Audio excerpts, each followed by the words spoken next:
Hello, everybody. Hello, hello, hello, hello. How are we doing?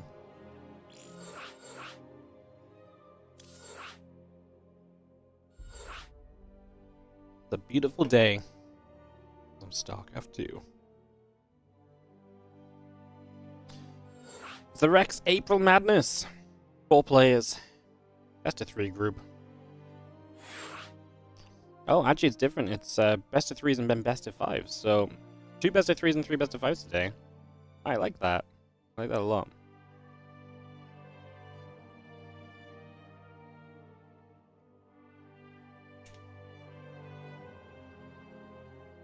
That's exactly the sort of format I like to see. Because these groups were kind of short last time, so yeah.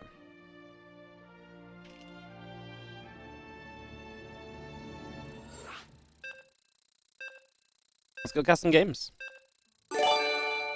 Raw Mino Deer, thank you so much for the 97-month resub.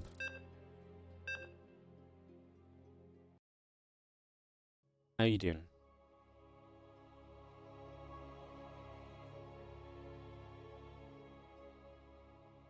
I feel like that is a name change from the usual, from an old name. So definitely don't recognize that one so much.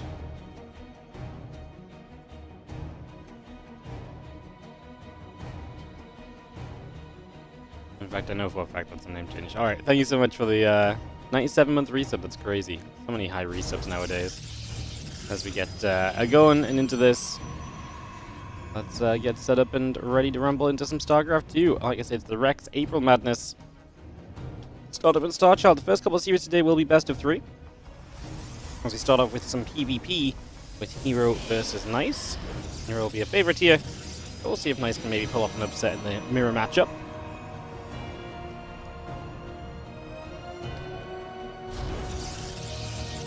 He should be the Rex April Anarchy. Then for May, we could go back to May Madness. And then for June, we'd have the June Joust. The July Jawn.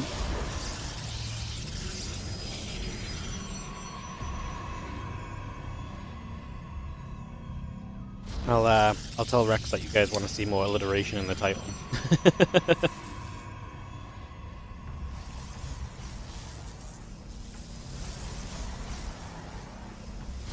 Look at that. You were just instantly thrown down the Nexus. No fear from this guy. It's like, I want to expand, I will expand.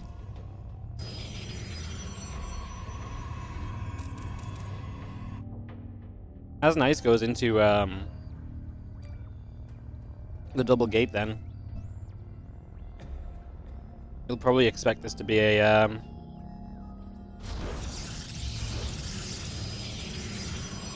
bit of aggression from him. That's kind of his playstyle as well.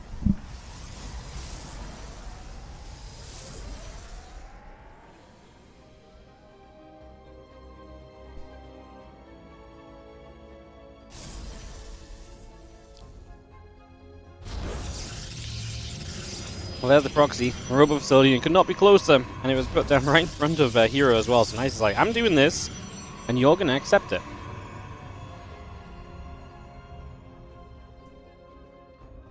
Definitely a fun approach as we get settled in.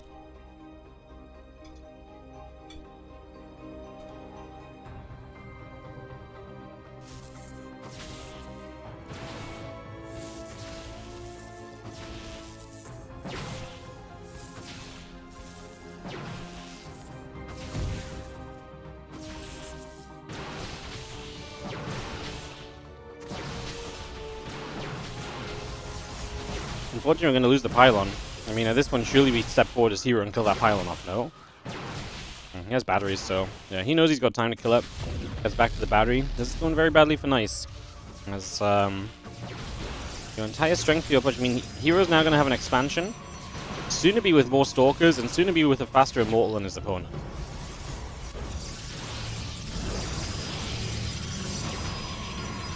It's really not ideal. Maybe being so brazen as to basically invite Hero into like a macro war by placing the robo facility down in his face. Maybe that was not quite so much. But is this Lemon? Sorry, have I messed up the group? Oh my god, I've messed up the group. Sorry, guys. For some reason, I've got... sorry, it's Lemon to play today. My apologies. I put the group title wrong and everything. Sorry, I wrote nice and everything. I've read it and just done it wrong. Sorry, it's Lemon playing today, not nice. That is my bad. Awkward. Yeah, my bad. It didn't help that he's playing as a barcode as well. But yeah, my apologies, guys. I've literally written nice everywhere.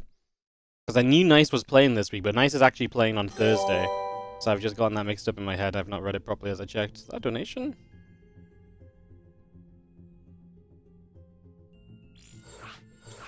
It is. Let me get my stream elements open properly.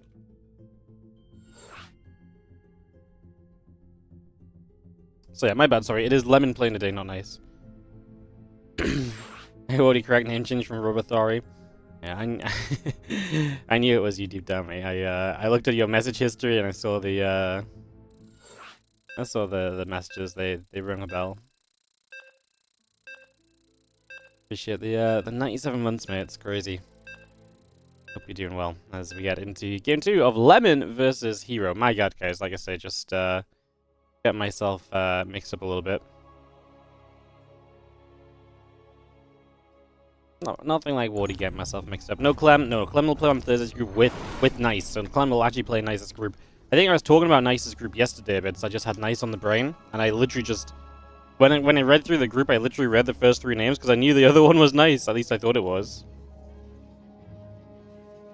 Anyways, now we can actually talk... I mean, Lemon is... I mean, all the Taiwanese Protoss players have the same sort of vibe, which is a little aggressive, a little feisty. And so we will get Lemon Hero game 2. Doesn't surprise me too much that Lemon also went for that last game the way that he did. Is in the top right hand side. Let's get in game. And let's get into this. Sorry, I'm trying to log into something so that I can quickly edit something and it's not working. And I'm like, why aren't you working? Just let me log in. And I'm like looking at it like, why? What are we doing?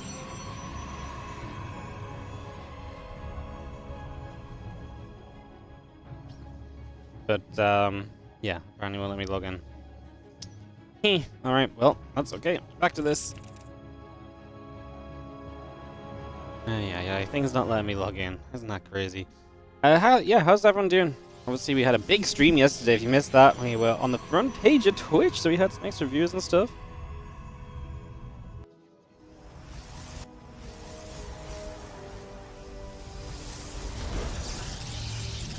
It's just going to be Steel and Cybercore coming in on both sides. The probe's going to get to nibbling.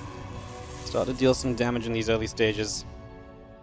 As we take a few moments to get settled down and set up game number 2 of this best of 3 as the pros will continue to nibble and chase.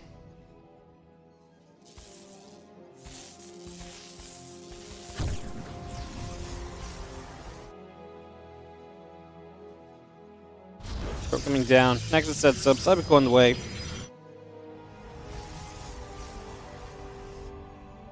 Again, we just have the Nexus, the probe, a sentry, little bits and pieces. Both players obviously going to expand them this time around, so I'm going to take a different approach to this.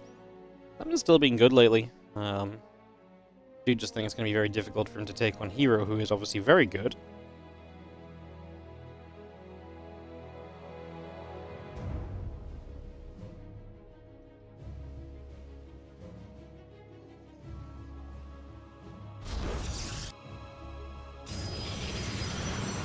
Nexus sets up. Piling the battery coming in. I'm just going to see our Stalk and the Warp Gate coming up as well.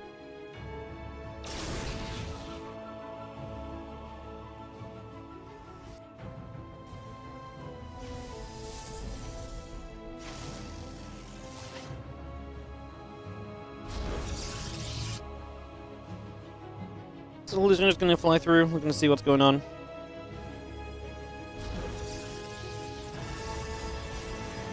See that scout about as we're going to mirror each other for the most part here. Twilight counts coming down from both sides. That tech going to be the same from both players at the moment.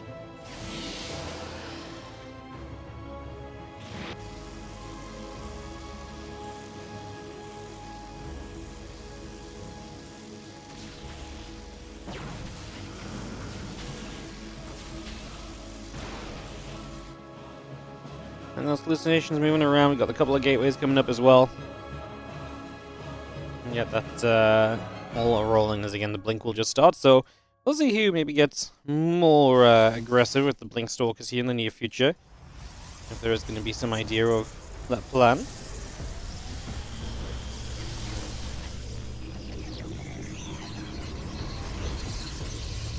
Hallucination overhead, the robo facility in the gateway is still coming up. I'm just going to have a couple sentries and a stalker pinging through the rocks here as well, so we do focus ourselves onto that. Those rocks taking some damage.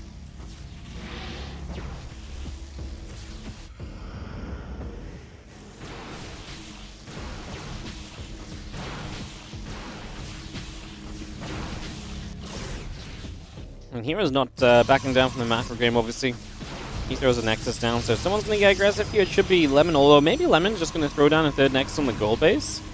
If you throw down that third Nexus on the gold base, then I'm kind of, I kind of like it, right? It's a little bit riskier to take, but you're going to have a third that's a little bit better than your opponents. You just need to be able to defend it.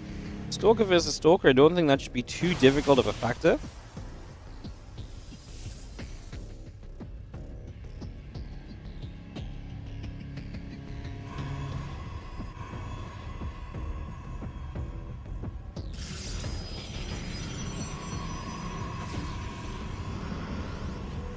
This station is going to be checking through.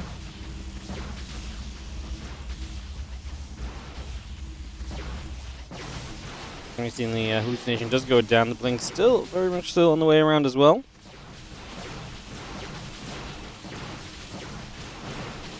Stalking the Sentry is going to open up the rocks, so we actually have access to the middle of the map. That's obviously why Hero would be attacking to try and harass the gold base. So he's going to get that base opened up to him very early.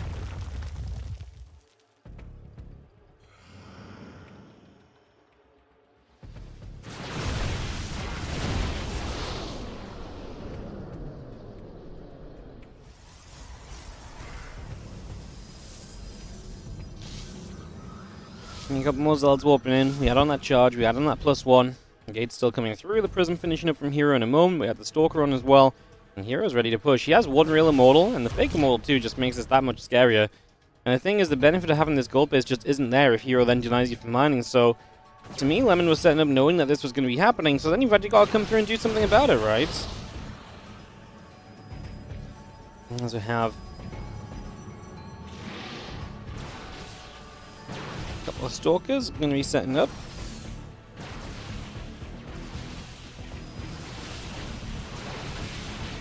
The Stalker's going to blink through. We do have the charge still coming up as well.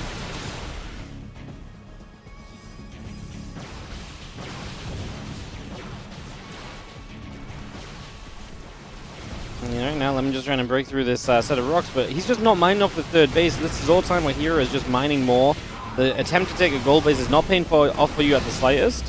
And yeah, Hero's just going to control this middle of the map. I feel like this is already becoming a bit of a checkmatey situation. As, I mean, Hero just sits here, picks away at the gold. He's actually going to blink across and get some of the pros because his opponent's units were just a bit over to the side. He gets a pylon. It's not too much, but again, it's just the fact he's already been able to achieve so much here. Thinking back now, as he is being chased by Zealots, I mean, that is just one thing that Lemon has, the much faster Zealot charge.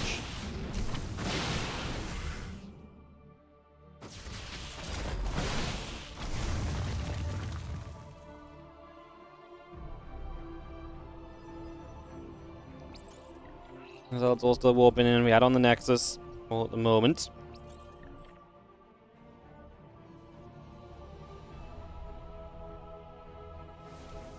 So Zealots going to go hitting and looking through those rocks again. I mean, kind of funny seeing Amygdala so open so early in the game. That's rarely the way that this plays out.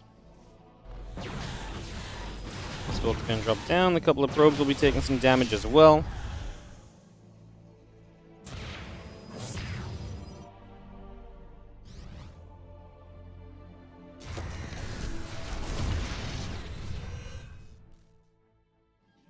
Pros getting picked away. I've still got the +2 attack coming in as well, so we get that online and get that going.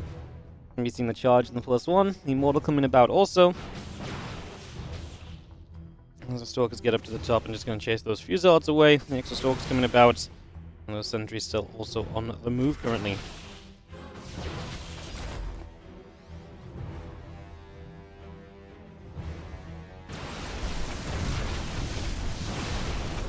see Hero just diving into the gold base again. Great force fields, and they're just going to block out all of the Zealots from taking part, which is definitely beneficial to Hero, who just has that much more. He can just get a lot of free damage done here, and he's going to continue warping some Zealots now. As the force fields fail, he'll have a better front line. He's already winning on the bottom side. He's absolutely going to win on the top, as these Immortals actually start to target fire Stalkers as well. Hero gets a GG. And it's kind of the expected result to start off the day, as Hero takes a win over Lemon and gets to advance through to the winners match. We'll be seeing Lemon again in a little bit, as we'll be back with him in the elimination round a little bit later on. Again, the first two best of three series today are best of three, guys, but we will be moving to best of fives. Following that, excuse me. Yeah, just a little heads up for you all.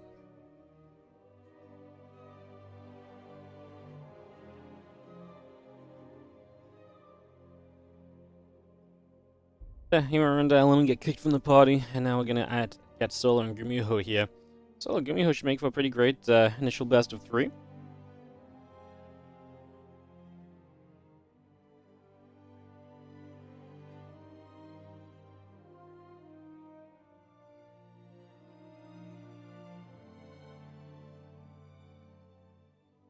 Let's take a moment, we'll get that set, and a new best of three will be on the way in just a few moments' time. We'll get that set and ready to go.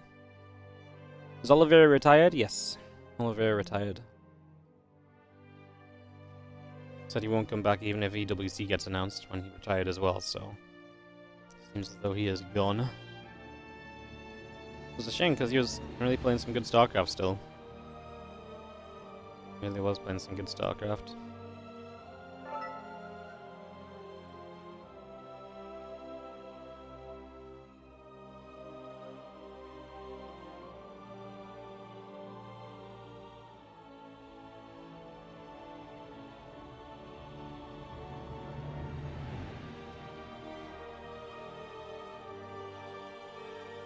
We get Gumi into the party. Let's get Solar here as well. We'll be able to go.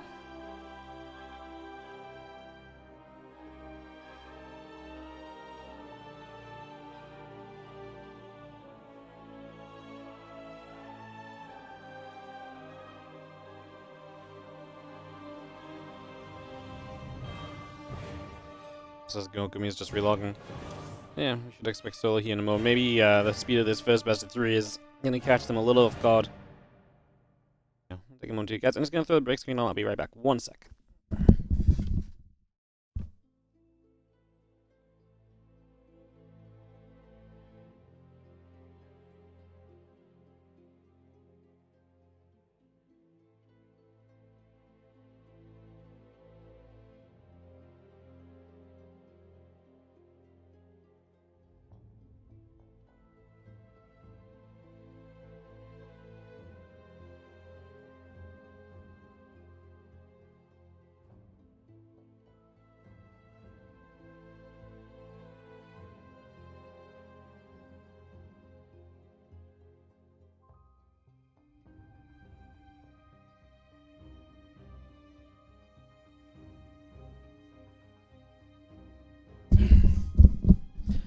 Okay, Solo's on his way. What's the update we just got?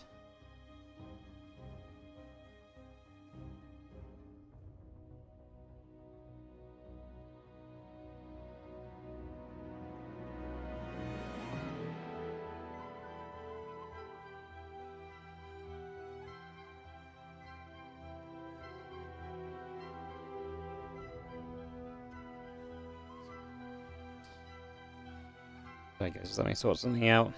Just waiting for Solo. We're gonna have to get some videos done as well. We'll get that underway.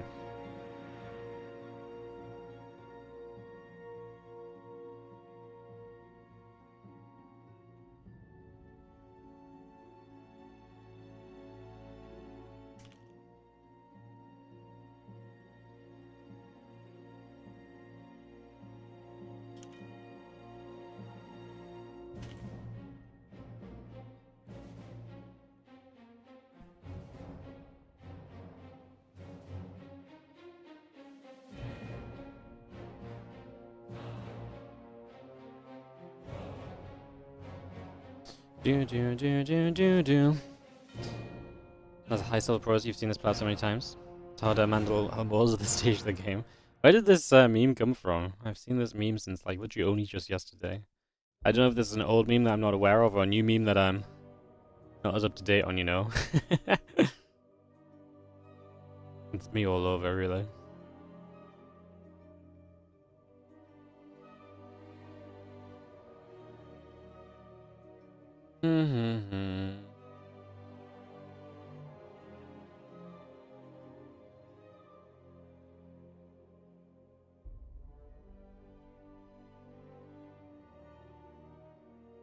Beautiful, guys. So we are just waiting for Solar. He'll be here in a few moments.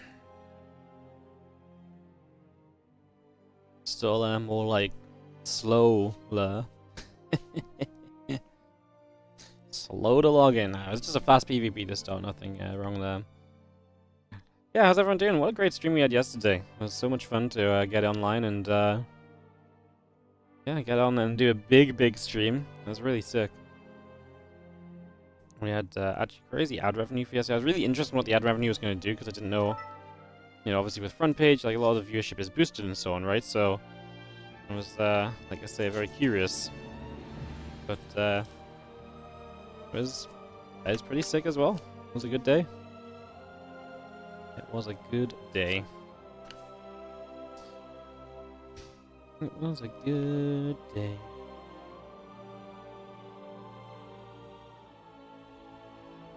Solo shows up.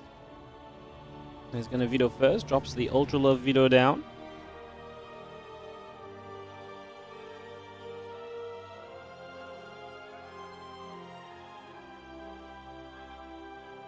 Beautiful. Love to see it. Annyeonghaseyo says Gumiho as he vetoes Eldorado. Killer Mile. Or Killer's Mile. Star Child.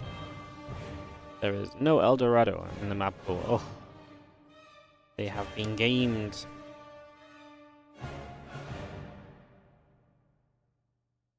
They have gamed themselves. They vetoed a map that doesn't exist.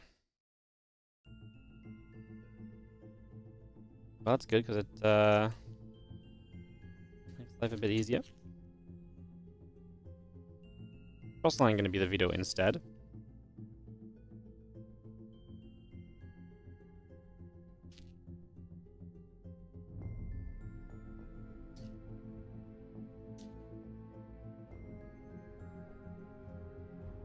Frost and Star ban.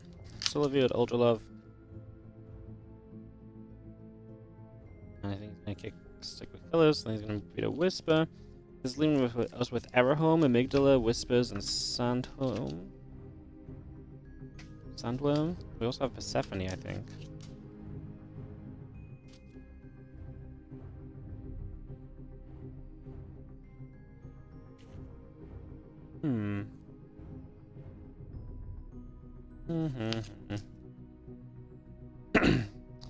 Error Home gets vetoed, so Amygdala gonna be map 1.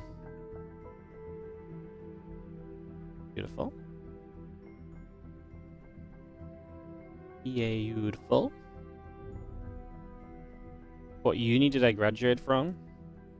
It sounds like you're trying to get my my secret answer questions or something, you know? It's like, hey, can I get your information?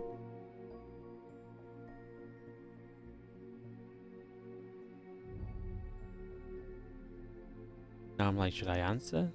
Should I tell? Am I gonna get attacked? It's gonna be Amygdala. And then Sandworm, and then Persephone. So some of the new maps in here. I'll get this set up. Hopefully, momentarily, ready to go.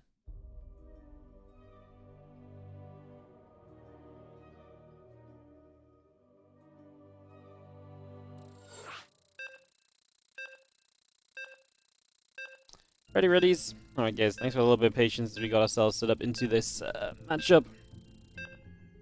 A couple things out of the way. As we'll get ready to go into Amygdala. So, let's get this kicked off. Let's get this underway. And let's go into this. So, we're going to have ourselves the blue Terran player. We have ourselves in the bottom left corner of the map. We have Gumiho.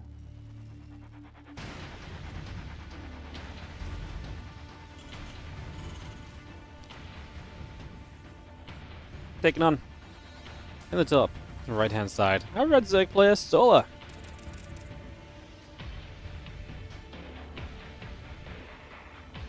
Up and running. Away we go.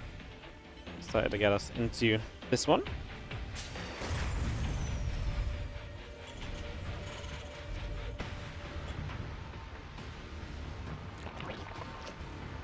I'm gonna drop a entry down over there. Just gonna get that settled, get that ready.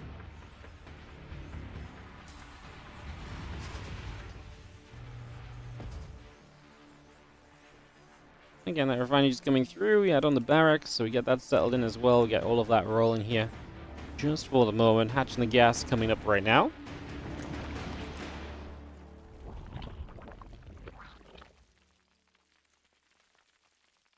Can I ask the Terran to float a CC into the middle for a gold base? Yeah, I could ask Gumiho, but unfortunately I think he's already in game. It might be tampering if he's already playing the game and I tell him what to do, you know? It's not ideal. So yeah, I don't want to get banned from the Rex April madness, you know? Because then I won't have content to cast on a bunch of days this week. Would not be good.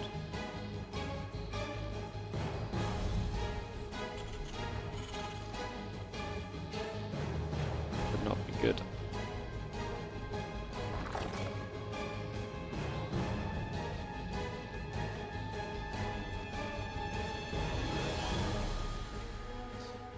Just moving around for, drone just moving around for a couple of moments. The factory coming about. We have the CC on. A couple queens and the Overlord coming in. The Zerglings being added as well.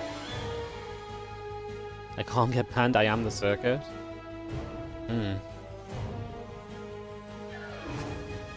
I am the circuit. I've been trying to do a... I've been trying to do like a low-key, like, not spend any money, job this morning actually relating to that.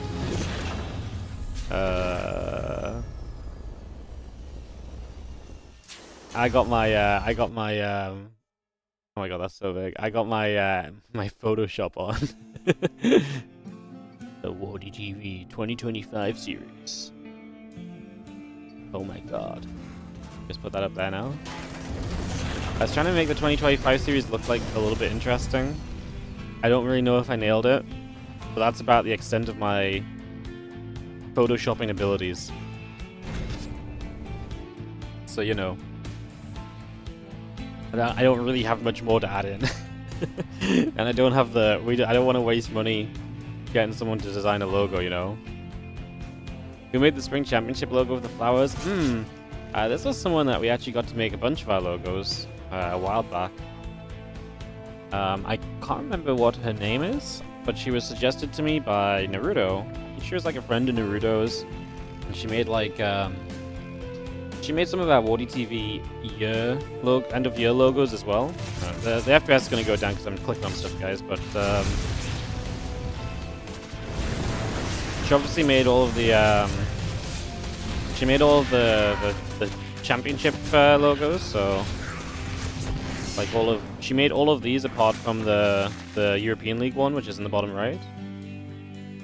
Which I thought those were very cool.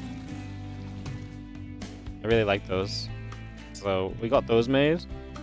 But then, and she made some of the end of year ones. Like she made the 2021, like this one. As well. I don't know if that's the version we actually used in the end, but... No, she made that, and then I think she also made our 2021 logo. That's here. Yeah. But I don't really want to... I mean, it's only probably $100, but like I don't know who it was like anymore. I don't have that contact necessarily. They might not even be doing stuff.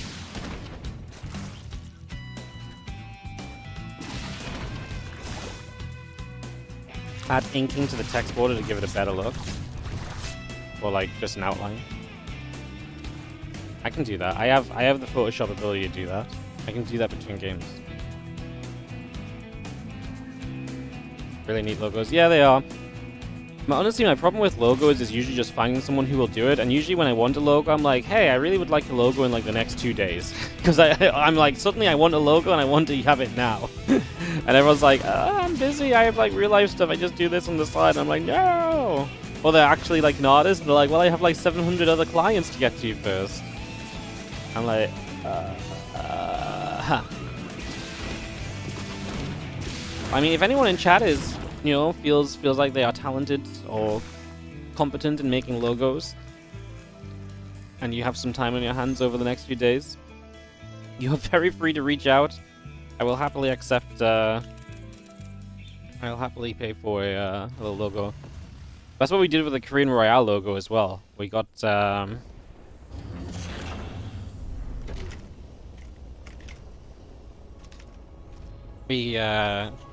basically just asked in chat and I was like, hey, does anyone want to make a logo? And someone was like, hey, I can actually make a logo. And then they made the Korean Royale logo. And the Korean Royale logo is pretty sick as well. Meanwhile, I'm out here just trying to... I'm out here just doing, like, basically nothing.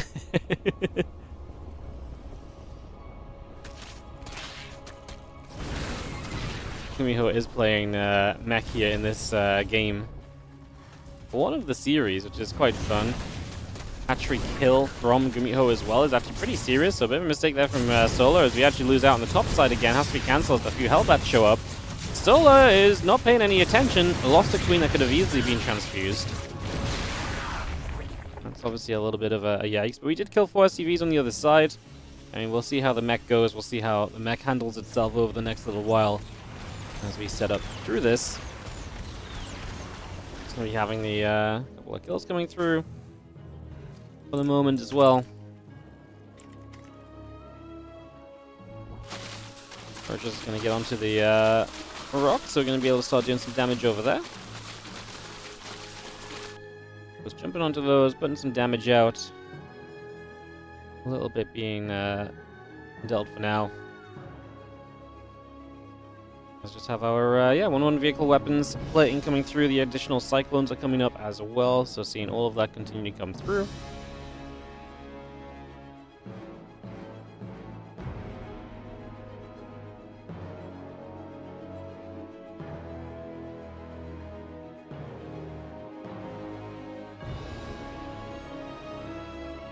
Those rocks expire, we get the couple of Banshees and the Raven coming across. They're going to try and set up as well over the next few moments. Just going to try and see what we can do.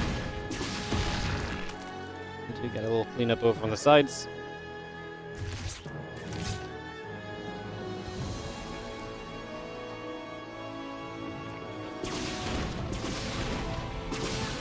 Banshee's just going to get back to work, firing up. Again, getting some damage done for a few moments. Again, getting some work done right off the bat.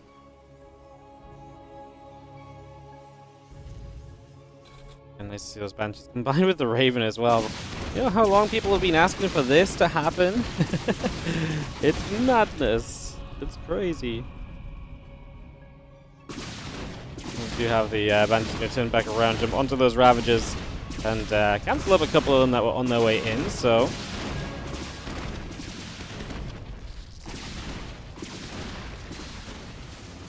We've seen the Roach Hydra coming through the bottom side. The Cyclones are going to come across. Continue to come through for a couple of moments as we go. And Solar just basically trying to hit this before Gumiho is truly set up at the moment. So, yeah, trying to see what we can find as Roach Ravager Hydra continues to push on in. The Banshee's going to sit overhead.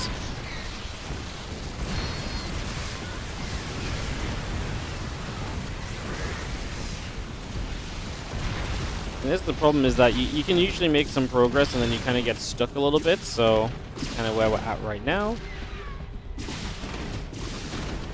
Okay, the rest of this continue to come through. Just going to be seeing a couple Hydra still going to be nearby. So continue to settle as we come straight on through once more. Maybe seeing the couple of Vikings overhead. The Overseer will go down as well. So it's going to be able to grab that. Again, still got some Vikings, and apparently it's just not going to be enough. Solar will take this game and take this one down. So GG's Solar with the Game 1 victory in this best of 3.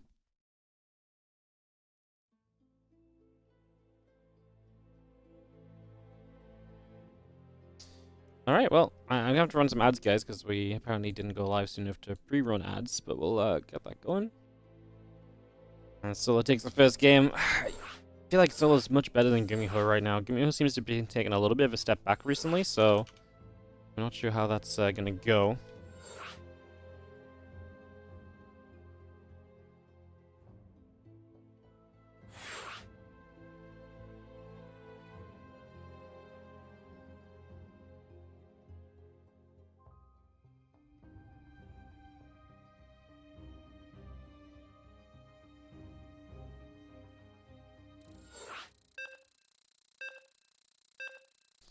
Let's just settle in and get this ready to go. So, Go-Go gets cold.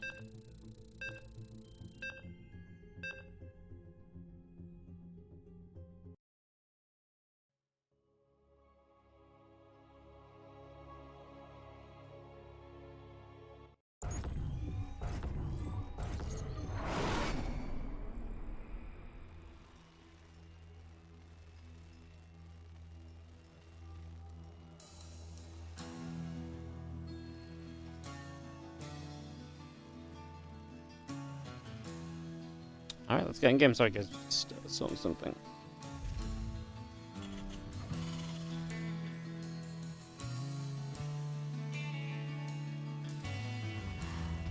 Alright, so in we go. As we're going to have in the top left-hand side, the red Terran player. Here is Gumiho. And he is down a game with the opponent in the bottom left being our blue Zerg from Falcons. It is Solar.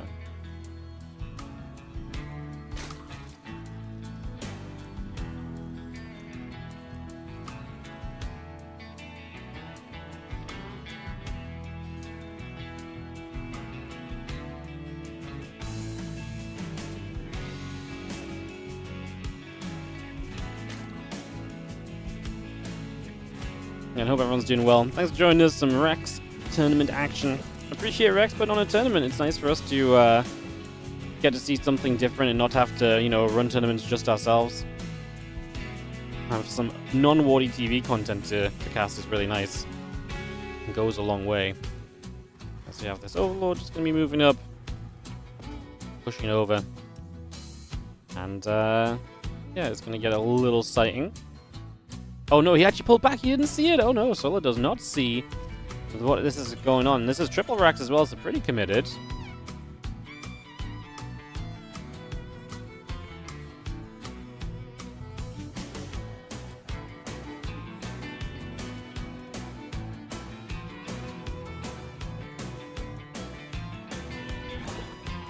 Let's see if he's in the Marine going to move up, and there's our first bunker going down, so let's see how Solo deals with this. Probably a drone pull.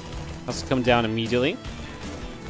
As the drones are going to chase those Marines away. Marines will just try and kite. There's one Marine that's going to get fully surrounded there. Arguably, maybe should have just kept that one running. I'm going to turn back around again. The drone's going to turn onto the SCV. The Marines is going to pull back once more. We're going to get ourselves a couple more workers still. 5. So a lot of drones going down. Obviously, it's very committed from Gumiho, but damage this early is good. And we do get the bunker finished. I'm going to get the Marines in the bunker. He's going to get rid of at least a couple more Lings here. 1, 2. Going to turn and fight. Really needs to get rid of these Lings. Trying to avoid the surround as best as possible. He's going to get some Lings on the turnaround as well. Gumiho is going to have this. He's done way too much damage. Well, okay, the bunker goes down. What does Gumiho do? He's going to go double gas. He's going to transition out of this. I actually would have liked the SCV pull, I think.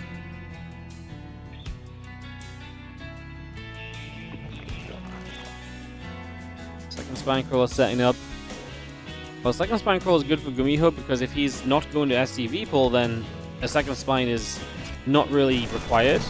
He's just going to attack in. The Lings aren't nearby, so he gets a lot of damage onto the Spine at first. He can probably fight this right now because, well, I feel like he should have finished off the Spine rather than go for the Queen. Oh my god, finishes the Spine. Okay, we get both. Okay, so I was just going to GG anyway. Gumiho's going to tie it up. 1-1. The 3 reactors. Good. And we get tied up to go to a game 3. I actually like it from Gumiho because honestly I did not see him. I don't think he beats Solo in a straight up game right now. So yeah, proxy the hell up. I love it. I love it.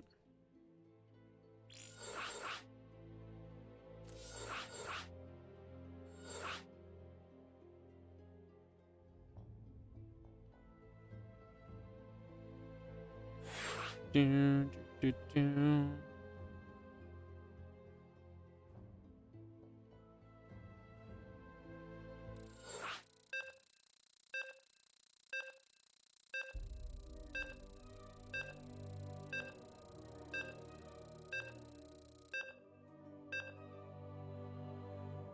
Alright guys, countdown straight into game 3, no holding up. It was a fast second game, it's going to be fast into game 3.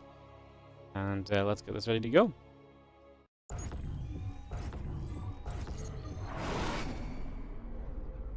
In the bottom left corner of the map, our red Terran player. This is Gumiho.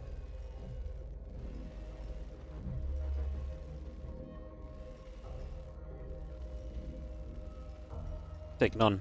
In the top left, the blue Zerg Solar. I think Solar could hold if he scouts it with the Overlord. It definitely gives you a little bit more of a preparation time. The Spine Crawler comes up sooner, right? That makes a big difference. So, yeah, I would definitely say it's viable.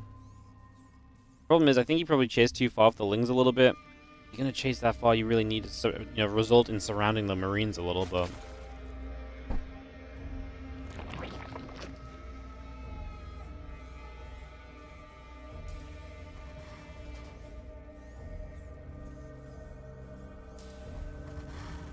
Well, into game 3 we go.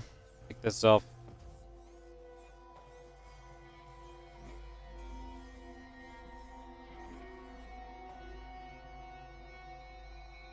Get this underway.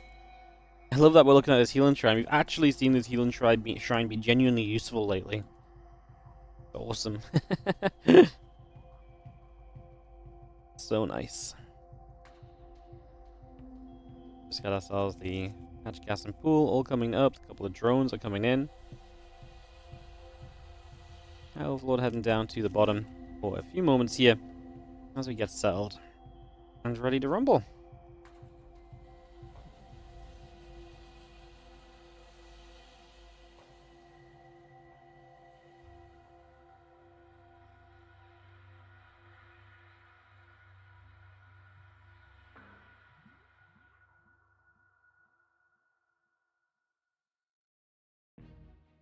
Overlord just coming across. We do have our command center, a few Lings and Queens coming up as well.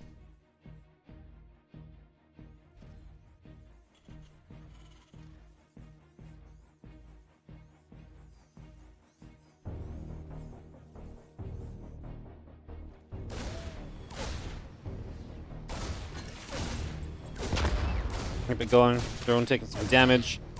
The Zergling's going to loop around the other side, and the Reaper will continue to take some hits. We have a command center and factory coming up, add a reactor on as well.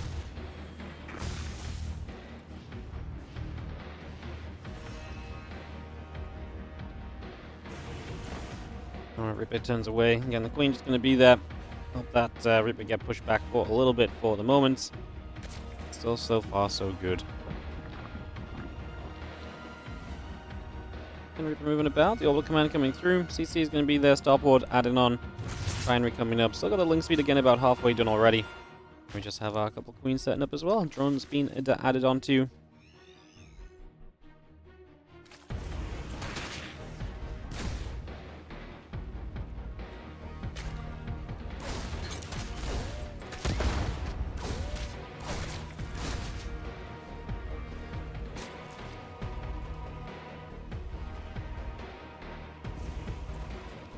Lings and the Queens continue to move around as well.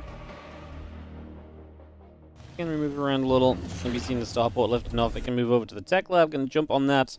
Drones and Queens coming through as the CC and Hellions and the Viking coming up also.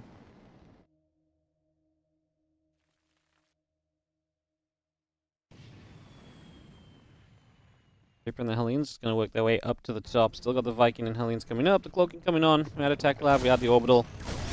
And we'll hit this hatchery for a few moments here.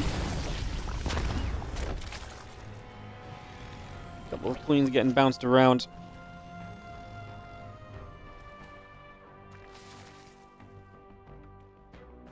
I mean, the Viking just going to be there, get that kill in the main base. Still got the Banshee and the Hellions coming up. Cloaking on the way. And again, those few Hellions just going to sit out the front and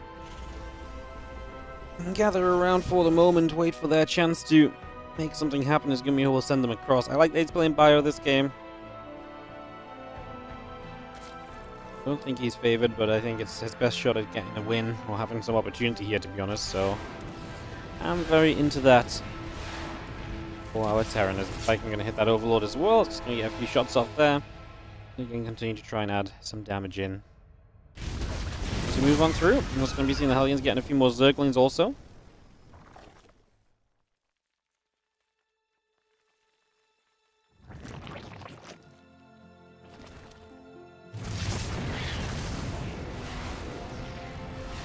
And you have that Viking just going to hit that Overlord a little bit, so again we get some damage moving for the moment. Coming across right now, just going to have the Queens stepping over as well.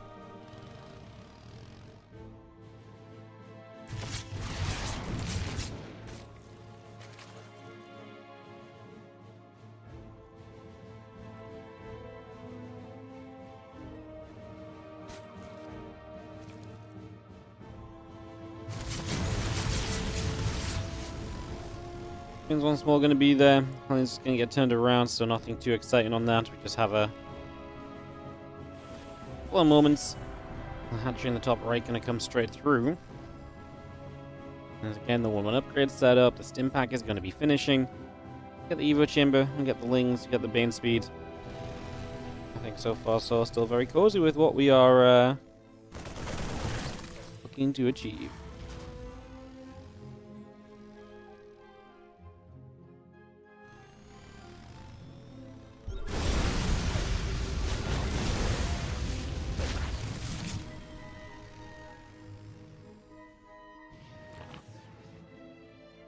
One upgrades, combat shield, very much so still on the way by. Just gonna have ourselves the Hellions coming back around the left.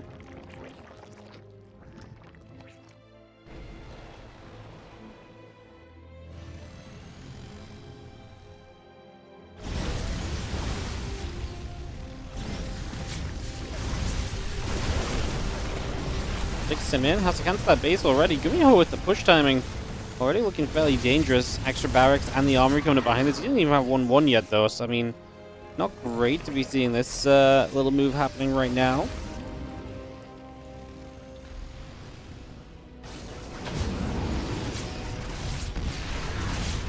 And the advantage is going to be firing onto the Queens, a little bit more being dealt. You have the medevac unloading into the main base there, so it's going to jump on through.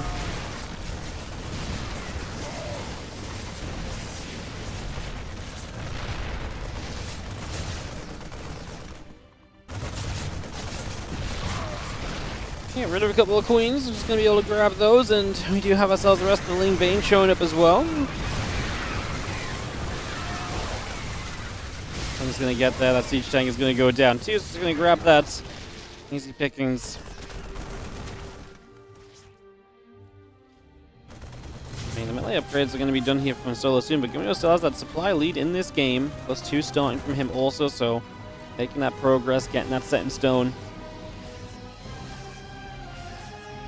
12 more Marines, the medevac and tank all coming out at that +2 on. Looking good. And again, the 2-2 upgrades on the way from Solar being brought up as well as Ling Bane Queen, very much so also being added into play for the moment.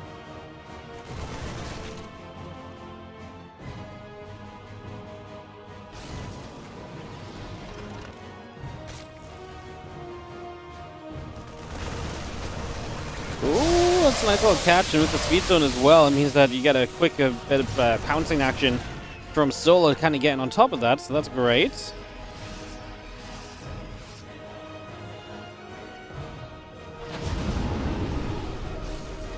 He's going to unload into the main base tank on that low ground to try and settle.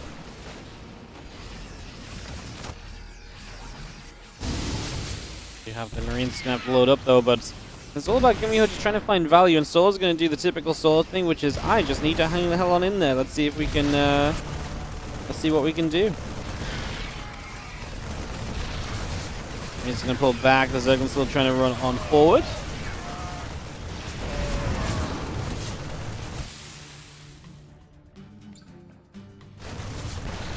Still fighting. The Ling Bane is going to be able to clean this up, though. We're going to try and get rid of some Banelings with the siege tank, and the target fire is decent from Gumiho. He gets rid of all the Banes at least. Tank medevac back down to the center. Still got extra Marines coming up. Liberate and Siege Tank added on as well. Ultralisk having also been added.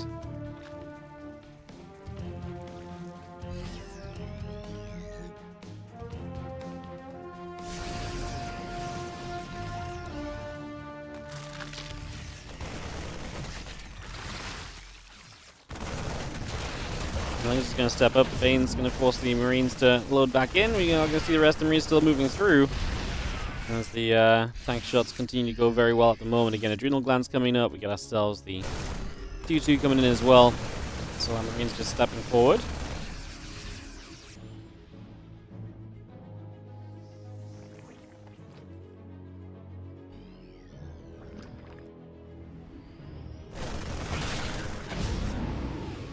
Couple Ultras and the Queens coming through. Adrenal Glands and Kindness Plane coming up. We are going to have ourselves the Marines continue to fight. A couple of quick tumors get taken out. So we've got Lingbane Queen looking to settle over here as the Marines stim up to the upper right hand side. Overlord goes down. Banelings running across are likely going to end up in trouble as well.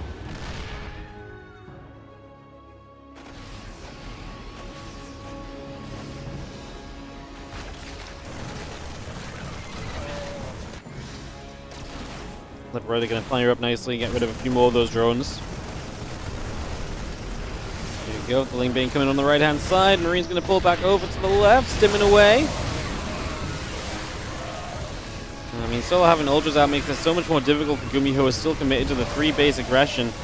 Ultras are just going to be really tough for him to chew through in Solo.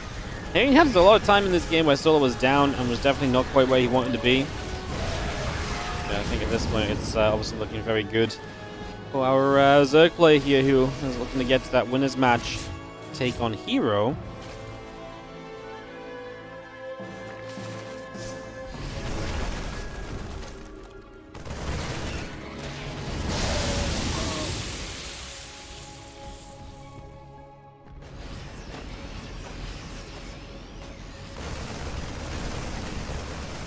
Couple shots going through.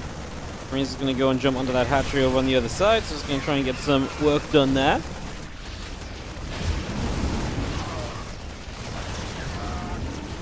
Ultra still doing the jumping though, as Gumiho starts to supply leads. So we're not done yet, but man, I'm still concerned about how Gumiho is really going to get through more and more Ultras being made. Oh, do not lose a full medevac units, because that's definitely one way that things are going to go a little bit backward here very quickly. Definitely one thing we've got to be a little cautious of as the Ultras, the Queens, continue to gather together.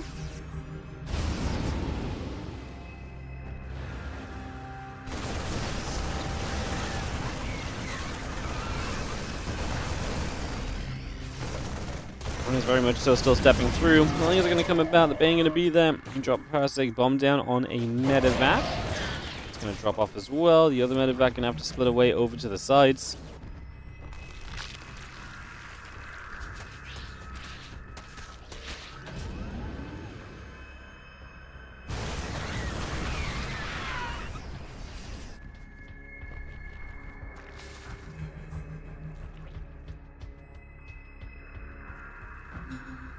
Country sets up in the front, so we're going to try and get to the 5th base. Now, Gumiho has established a 4th, so this game is going to get another flavor to it, where Gumiho is not as all in as he was once. He clearly did do enough to keep himself very much so in this, and that's hence where we are right now. As a bit of bio steps up, this hatchery going to be under some heavy fire.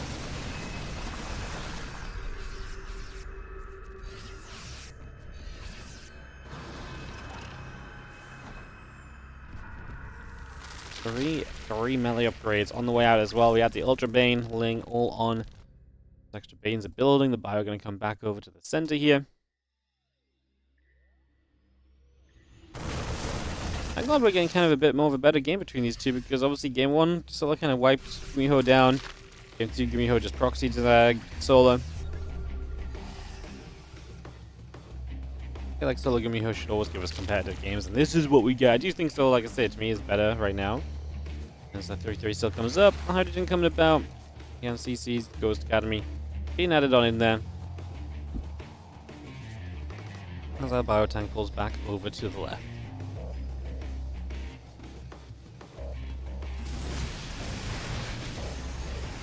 Gonna stim up, little Fungal Growth goes down. Bio gonna have to try and kite backwards. The Blinding Cloud is good on top of a couple of those siege tanks. As the Ultra Ling Bane continues to chase, the Bio is just going to get a ways and load back into the Medivac. Solar will go with the Queens and go hit a couple of those Medivacs as well, so more damage being dealt. Still got again that Ultra Ling Bane force coming through. The Infestor's being added on as we speak.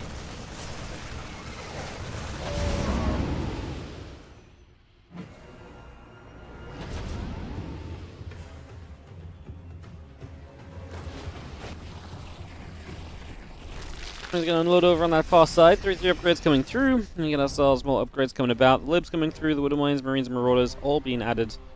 Get all of that settled here just for now.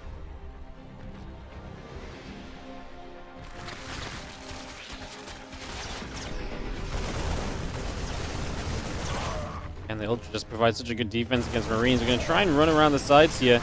I actually think that Spore should have been left alive because he maybe could have hit behind it and the Ultra would have had to go the other way around and could have maybe got a couple drones.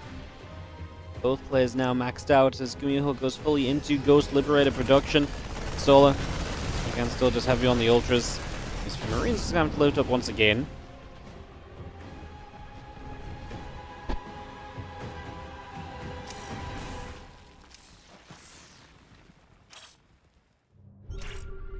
Base 6 coming up from Solar. I mean, Gumiho's already taking base 5 as well, though, as we actually have a lot of action kind of around the right side of Persephone here, which is very interesting. You don't see Persephone's right side being used all that much a lot of the time.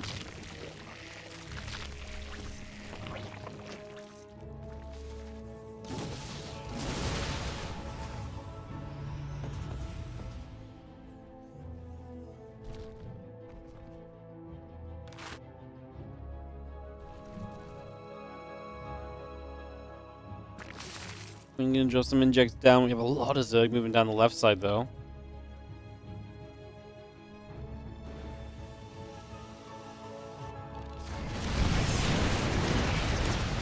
See a little bit of army starting to press through.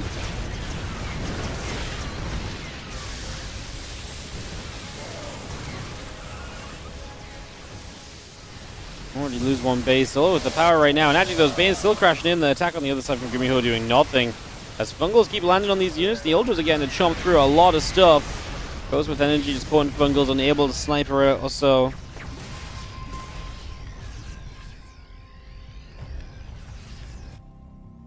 And SCVs have gone down, and Gumiho's army obviously getting absolutely crushed there as well, so really not ideal.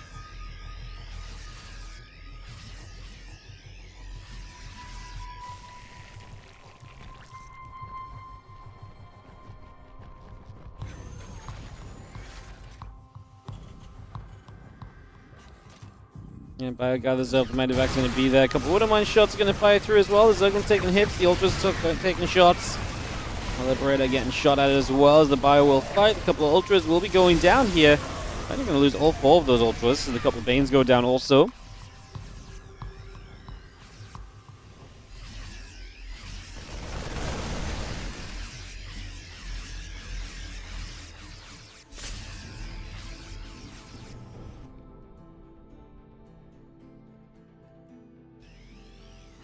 And Solar definitely holding out in a very strong spot for the moment. I mean, he just keeps on expanding as well. Now, Gumiho's going to take that bottom right base. So he has bases.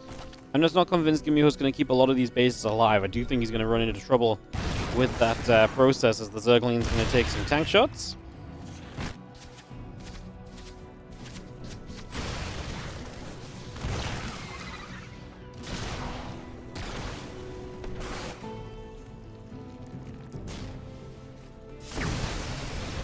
It is interesting though, because like I say, we rarely see a game like this on Persephone where we actually see the right side being used as much as what we're seeing right here. So, turned into a pretty darn cool game. The Bio's still standing, a couple of Banes crashing through. The Hydra's trying to close the distance.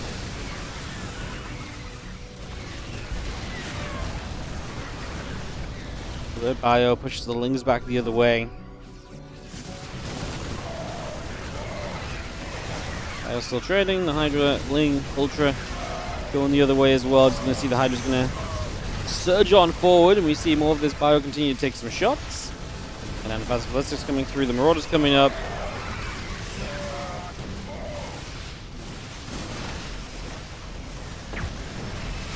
A couple of snipes still trying to come through here. To be fair, Solar's army is actually not winning this fight. Which is kind of bonkers to me because I really felt like Gumiho's army was wiped out so heavily that bouncing back was going to be tough. Apparently Gumiho able to find enough value in this and now spreading around this right side. The gold base goes down.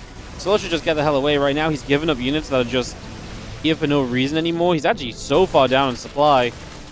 How did this go so wrong for Solo? I guess Gumiho just having the economy to rebuild up and maybe Solo not quite respecting that after such a good fight before. Because this is absolutely gone the opposite direction of what I thought it was going.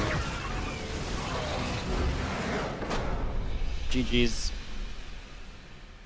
And Gumiho is going to take game 3 of this series. Wow. Genuinely a little bit surprised, to be honest. I'm not going to lie.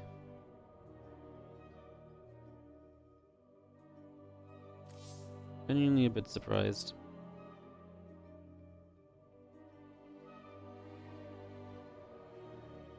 Hi, Hasburrito. Thank you so much for the 40-month resub.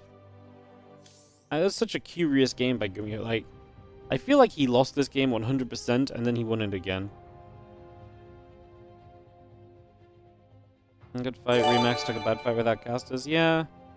I just felt like he was far enough ahead he didn't need casters anymore. Means we're going to get Gumiho Hero, which will be interesting because I'm not sure if Gumiho can really stand up to Hero right now, but we will see because he surprised me already with the win against Solar. As yo, Gravix 4040, thank you so much for the Prime sub for the 18-month resub as well. Appreciate the resub. Thank you so much. Hell yeah. All right.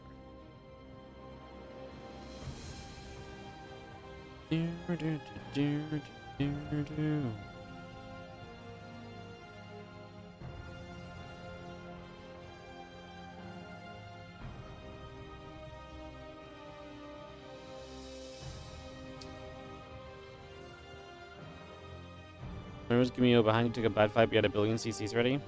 Yeah, but like, you take a bad fight where you're like down on 120 supplies, sometimes you just never recover from that, right? Like, sometimes you just don't get the time to come back at all. I think it's fair to say he was... I mean, he also went for like an 8 Rex that then had to go back to 4 bases. You know? Like, his opponent got to the tech that looked as though it was going to be, Yeah, it got to a point, you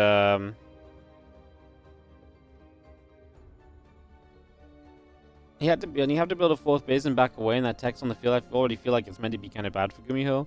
I don't know, I was just getting a bad vibe from him pretty much the entire way through.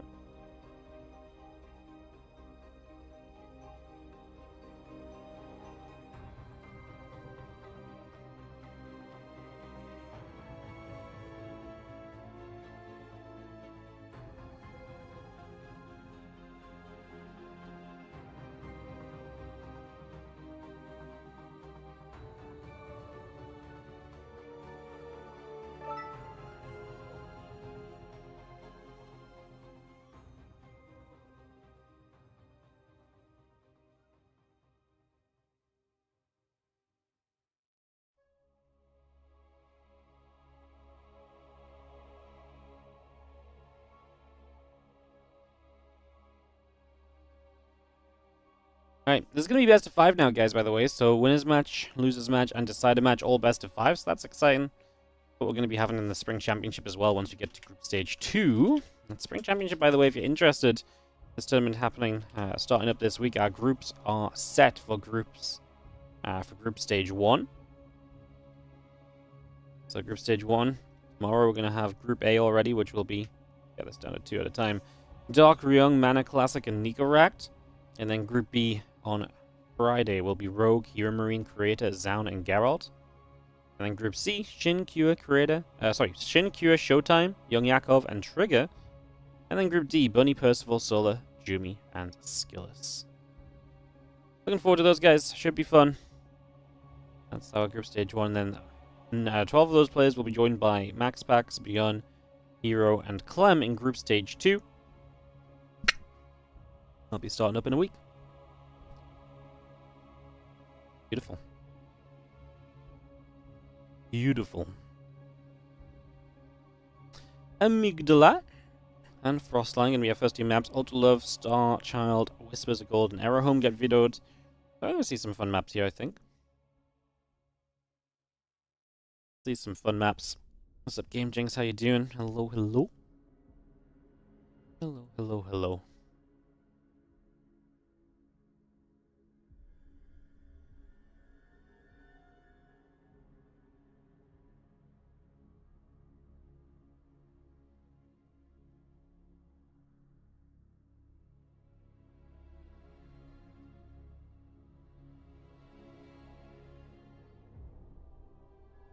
Sunmoon, Persephone, and Killer's Mile. Beautiful. I like these maps again. So much love in all the tournaments, guys. I really like it. Big positive. Best of 5 games now. The last couple series were best of 3. From here on out, the rest of this group is best of 5. Exciting, I know. Exciting.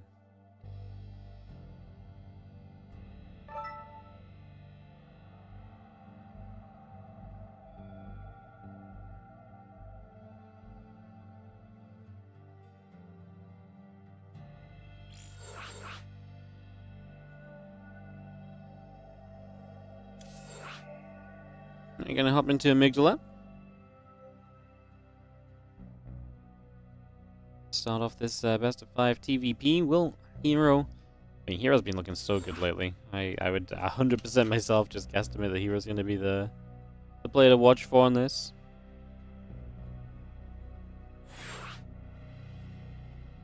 It is put off yesterday, honestly.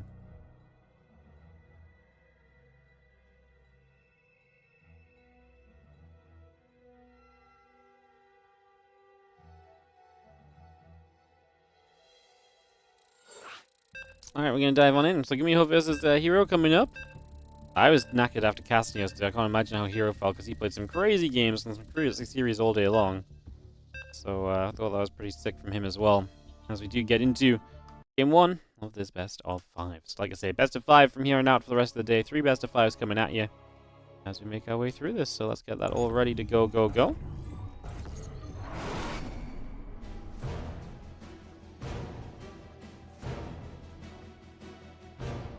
In the bottom left-hand corner, we are going to have ourselves the blue Protoss player. It is going to be Hero. I really feel like it's going to be so tough to knock Hero down. As in the top right, our red Terran player is Gumiho.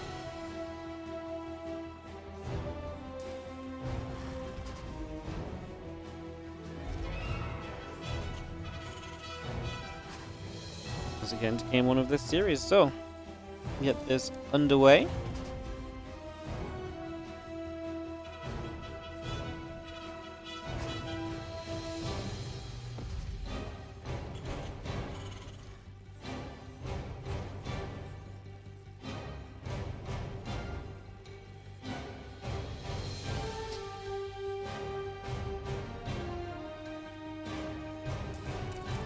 What do you guys think is going to happen?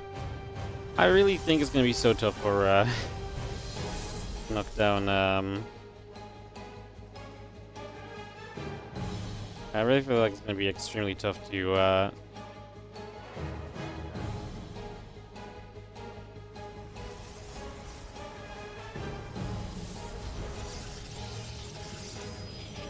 knock down Hero. He's just so freaking good at the moment. There's not really much else to say than that. Like, he's just extremely good right now. It's been very, very cool.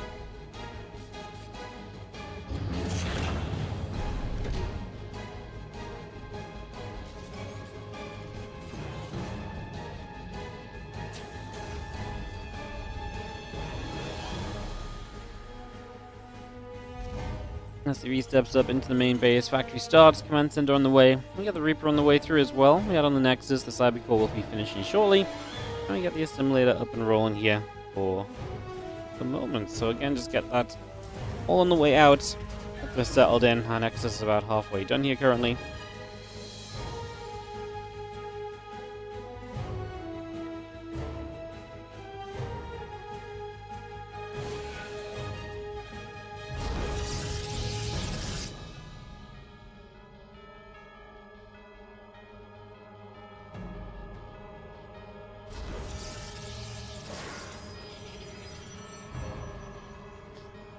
Talon and Gate both going to be in positions, and that's going to be a defense against the Reaper. So can't find a way in. The Adept will move around. A Stalker in production as well, as we get ourselves figured out in these early stages. And the Hallucination flies in overhead, and obviously will go to scout out to the upper right side of the map. So that's going to get across the map. That's going to go and try and see just exactly what is going on. As Hallucination just continues through. Need to settle down for the moment. So far, so good. That Hallucination will patrol again. A couple of Hellions very much so on their way out. Let's get this all underway.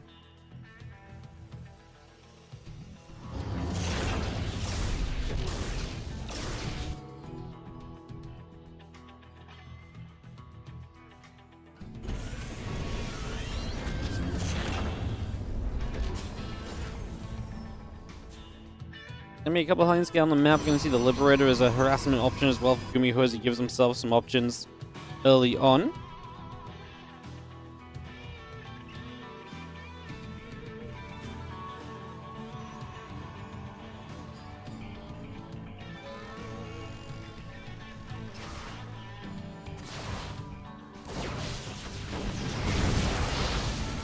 Hellions are going to dive in, so just going to be a straight-up dive through from Gumiho, trying to find some damage. Only 2 workers so far. Hero defense is prevailing again, as that is going to be very nicely done.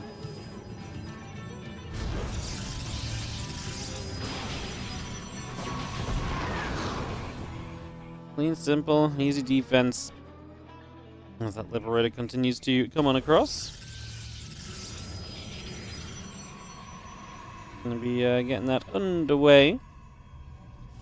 As we do have ourselves next coming through, the Observer being added on as well.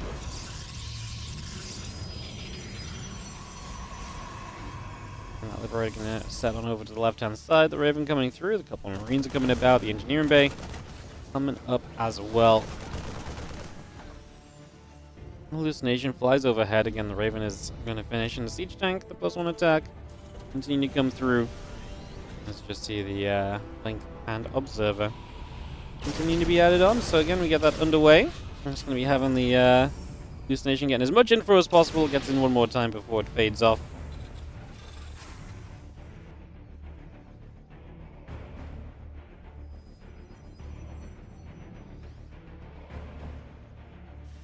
Again, we get the upgrades continue to come through. Stimpack +1, both coming in already. The Marine Marauder is building up. 2 more gateways coming out from Hero. Had that Nexus on as well. And yeah, the Blink will be done shortly to give Hero some true kind of pressure and aggression of his own that he can bring to this matchup.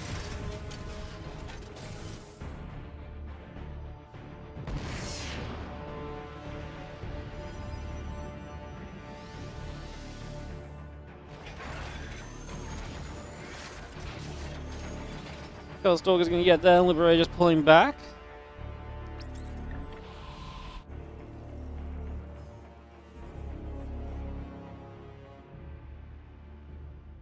And then Raven going to come through. Still got that Blink and that +1. Continue to come online here for the moment. So we get that going right away.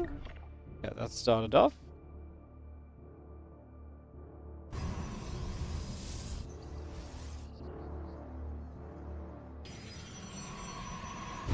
Now, as Blink finishes up, Hero may actually be able to get a bit more pressure going himself here.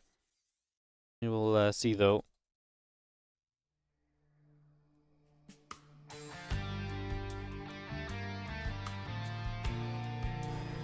Stalker's just moving about.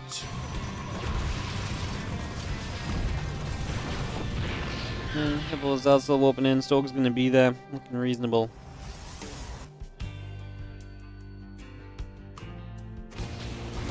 Artifacts will fly overhead, and by just unloading, going to be able to get that Stalker. So it's going to be a nice little grab.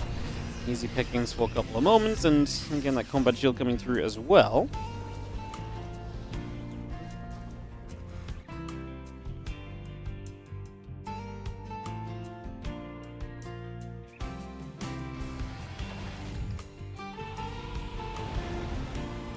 Have the SCVs coming across. Just going to auto turret to get rid of the Observer, which is always nice pickoffs. So Gumiho making use of that Raven, despite it being back at home and not maybe kind of across the map as aggressively as a Raven might usually like to be placed.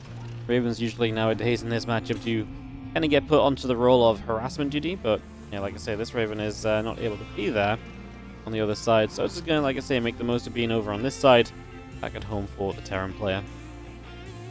Nexus, Gateway Forge all coming up, plus 2 excellent thermal lens and a charge upgrade added on as well.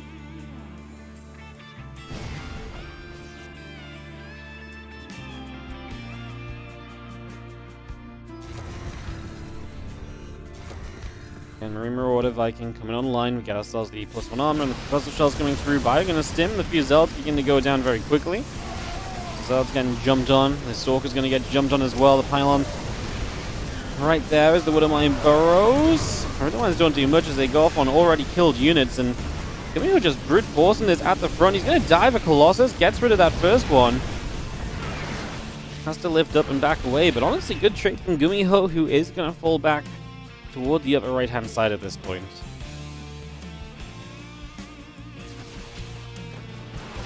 Storks in the center. We'll get a Marine, we'll get a Marauder.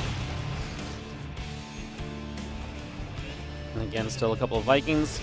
And the rest of the Marine Marauder still coming out here. Engineering Bay and Armory being added on in. And +2 and the +1 coming over. The rest of the units from Hero moving down to the bottom. And just continuing to get settled as, again, the Prism's about halfway done.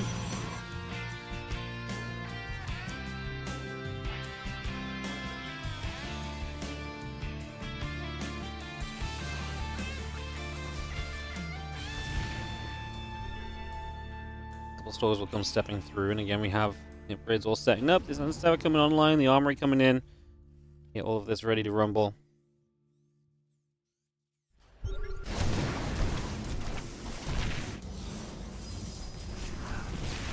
The Zealots will step forward, just going to be seeing the Bioforce going to be there, the couple of Widowmines pulling back. Going to continue to go. Those couple of Zealots getting picked away at as we do have Colossus, Stalkers, the Immortal coming across. The Vikings will start shooting those Colossus, going to take some big hits, and I think we're just going to have a pushback here. Again, 9 SCVs lost. The problem is that Hero's starting to get to this point, which Hero has been so good at doing in all of his TVPs lately, which is he starts to just expand like crazy lately. And you get all those expansions up, and it's so difficult to really stop you from... yeah, it's so difficult to kind of like stop you from...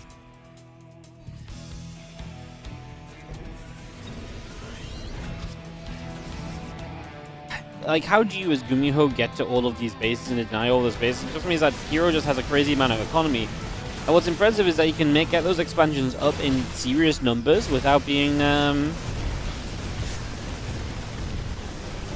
yeah, without being, that's a good couple of Widowmines. Without being kind of punished for it. Like, his army is still clearly good enough to kind of get by. As we'll see, the Stalkers, the Colossus, going to get jumped on again. The Bio continue to try and fight. The Orbital Command lifting off. The Nexus on the 6 o'clock goes down also. We're going to see our +3 attack upgrade in production as we knock the Orbital Command down once again. The Colossus in the center is going to be there just to turn things around. In the end, it's not going to be good for Gumiho, but he put up a fight. It's just, Hero just has so much resilience lately. It really feels like he's unlocked this kind of layer of Protoss, which is like, you can just have a lot of bases, you can rebuild out of weird scenarios and tough scenarios, and yeah, it's pretty fascinating, to be honest. Pretty fascinating.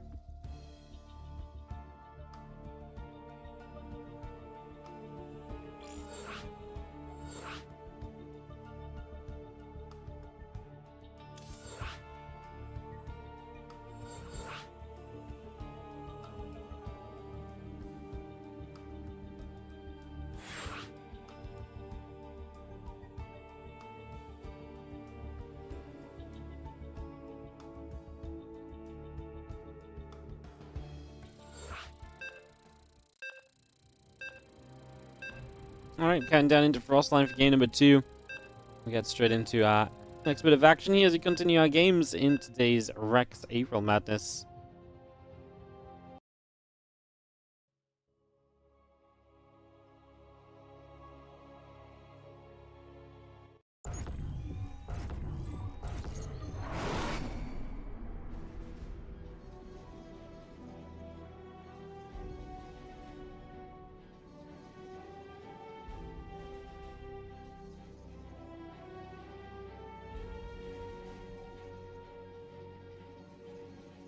Alright, let's get into it. In the top right-hand side, we're going to have ourselves the red Protoss player. It is Hero. He's up 1 in this best-of-5 series in the winners match. In the bottom left, our blue Terran. He's a Gumiho.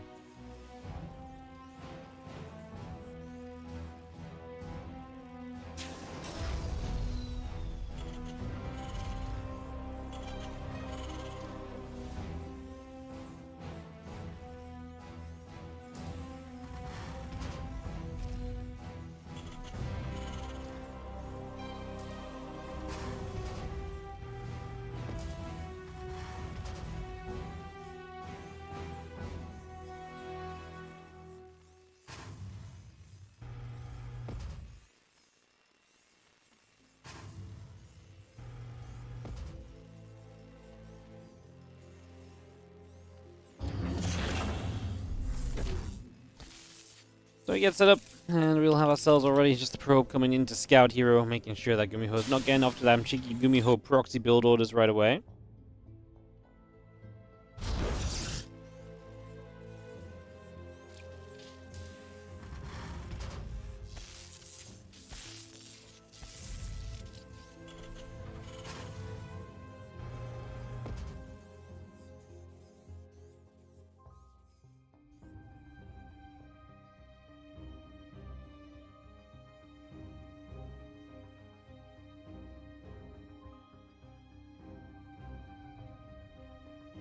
Probe coming over. And let's just have, again, the Adept on the way up, add the warp gate on as well.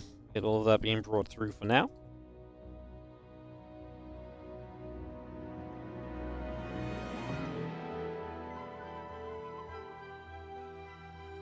Yeah, probe. A little bit of a cruise.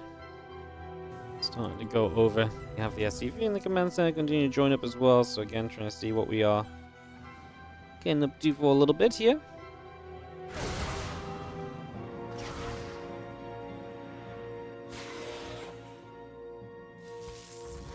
Yeah, there's the probe going to nibble at the SCV. Stargate and the Nexus coming up. A couple of probes coming online. Need to bring that through for the moment as we just see the Hellion will pop and the probe will continue to take some damage. So a few shots coming around.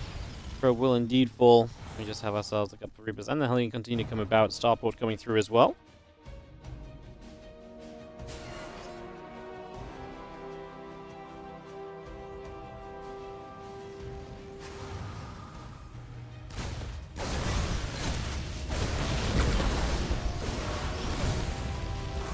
Up gonna go shooting, but it's very much so on its own, and it does at least get a Reaper, which is not bad considering it's completely outnumbered there.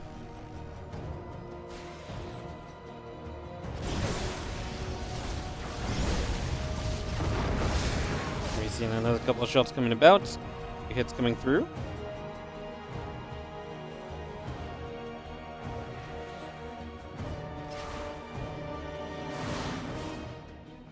Try and dive these last couple of units in. We have to get rid of the Hellions, so there's not going to be much more threat. The Reaper can get into the main base maybe, but that seems about all we have left as the turn back around the other direction.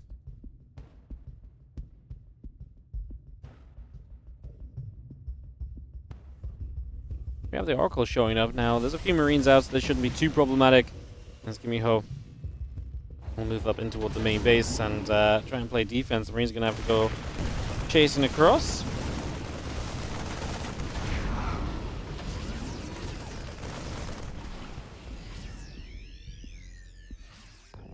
Four SCVs in total, so not bad at all for the first Oracle, just kind of flying through and getting some damage done.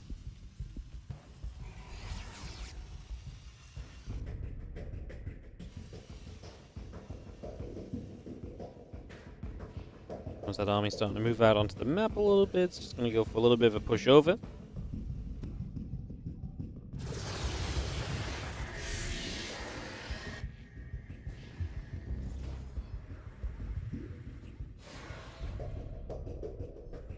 Council Forge on the way up. We have a couple of probes in the Immortal coming through as well.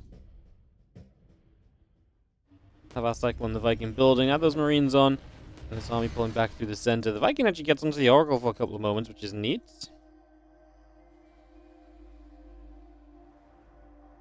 Obviously, keep that Oracle pin back. Generally nice. Actually has a good Cyclone lock on. Do we have the range? No, we lost the vision. At the very end, maybe could have gotten that kill. Would have been great.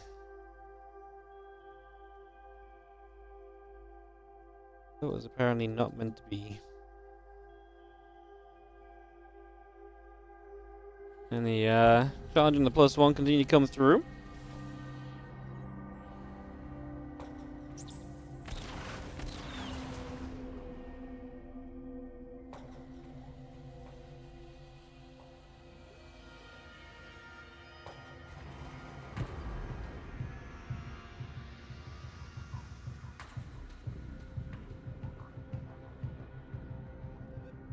Gumiho was trying to push up, but decides he can't really go for it. Third base coming in from Hero, so we get that set to go as well.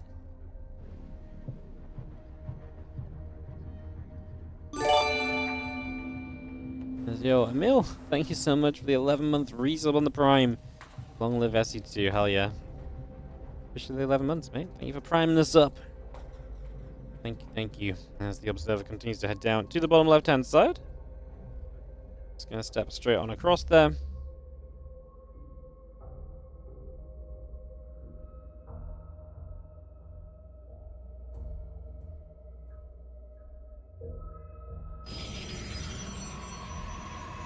Defense Matrix is on through the way, so actually going to get that Raven utility added on a little bit. The couple extra barracks continue to come through.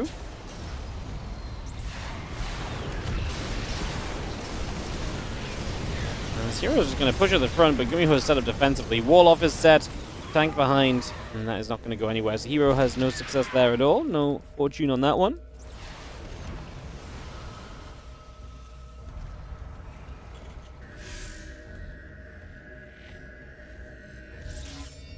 We'll pop down the stasis ward and Hero obviously move away from this little bit of an aggressive posture and maybe see what he can do instead now. As the Phoenix come in, they lift off a Cyclone.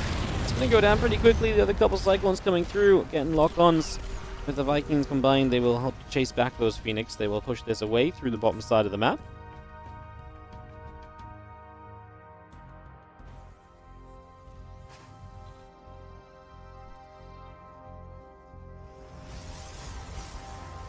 Block is about to finish. Our gateways and +2 attack coming online as well. Pylons continue to set up. And Rex, missile turrets all coming through. Add in some extra Vikings. The siege tank finishing as well. Again, 1-1 upgrade. Stim pack continue to come in at the moment. So we continue to get all of that on the go. The SCVs will pull out over to the right-hand side as the orbital command lands down. The missile turret and a bunker will be setting up here in the next few moments. However, we do have the Phoenix that is going to show up and get a bunch of SCVs for free already, because there's just no defense here. And that's just those Phoenix that are going to be kind of annoying and frustrating throughout for kind of as long as they would like to, or as long as they possibly can be. Yo, Lucidity Dark, thank you so much for the 45-month resub. Gumi Goat! Hopefully he can activate Gumi Goat mode a little bit and get himself a game win in this series. I do think it's just so tough to take maps off the freaking Hero right now. Dude's very good at StarCraft 2 at the moment. Gumiho's been interesting because he's definitely been playing less, but he's still playing stuff if you invite him and so on. He's just not been playing a lot of...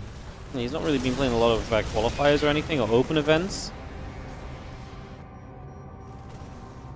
Let's do attack. The Storm continue to come by, and the 1-1 upgrades and the Stim pack continuing across as well. It's just going to bring all of that up and around.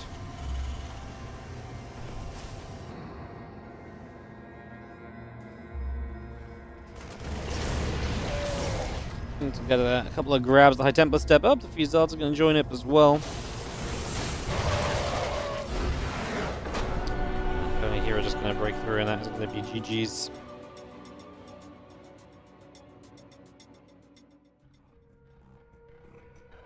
Alright, well, Hero takes a 2-0 lead. Man, again, Hero's just too good. It's hard to get ahead of the guy right now, as he puts himself in good positions, and feels like we might have ourselves a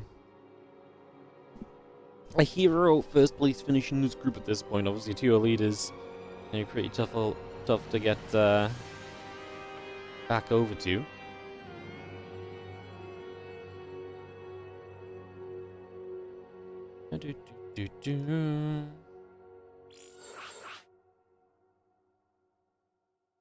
Sandworm going to be map 3.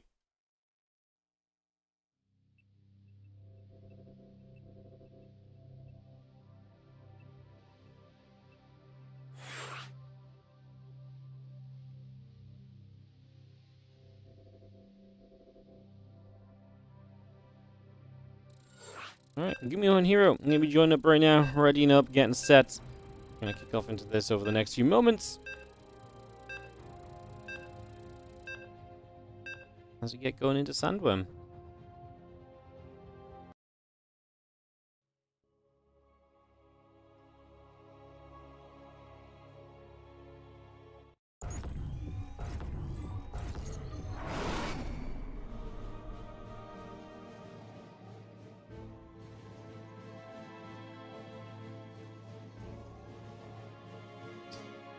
Let's go. Alright guys, thanks for a little bit of patience between the games as we just get our players set. Looks as though we are good to go, as you have in the bottom left hand side. The blue Protoss player here is Hero.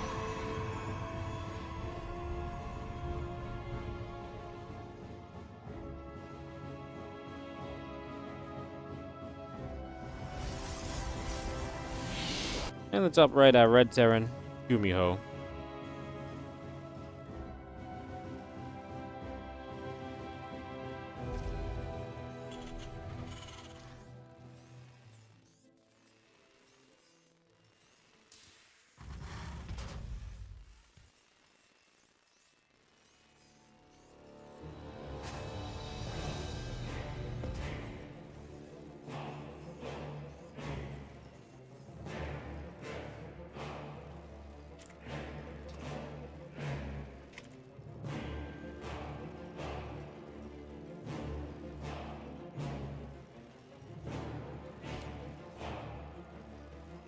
I appreciate Gumiho's approach.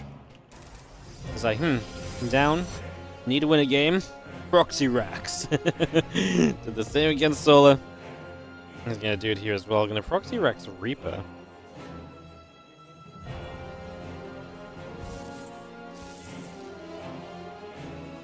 Get settled in and get this underway.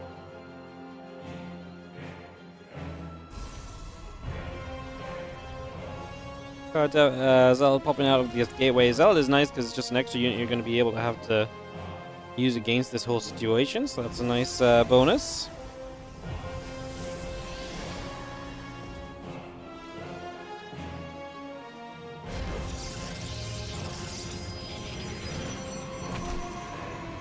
Zeld going to shoot, Reaper going to take some damage.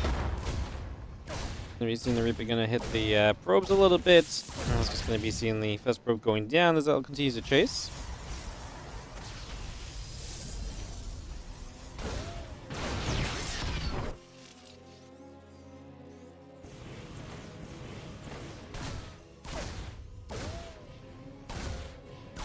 So we'll get that kill. Just going to be seeing that probe going down. Meanwhile, the Zeld and the Stalker are going to continue to whack away.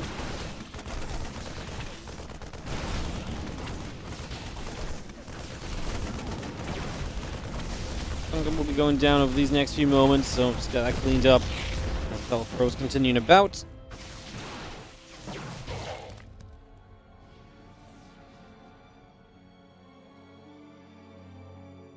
And factory is about to complete. Still got Warp Gate and a couple Stalkers coming through as well. We get that on the go. And Stalker just going to be, again, chasing Reaper around for a little bit right now.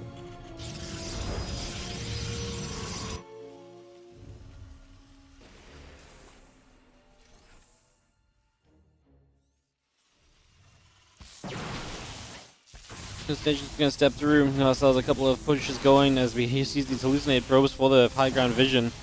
As he's actually going to kill the tech lab on the factory. Gumiho walks into the main base with all of these marines from the proxy racks, and this gets absolutely crazy. As I don't really explain what this is going to actually turn into, no? Probes have to fight off these marines. Gumiho has one base. As soon as he gets a cyclone, I think this is just over. I'm surprised we haven't been already fighting the kind of targeting SCVs. He was so long hitting the tech lab, didn't really do much.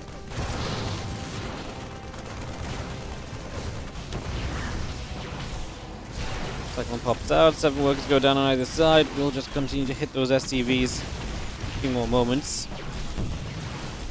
I mean, in the end now we've killed 10 SCVs here as hero.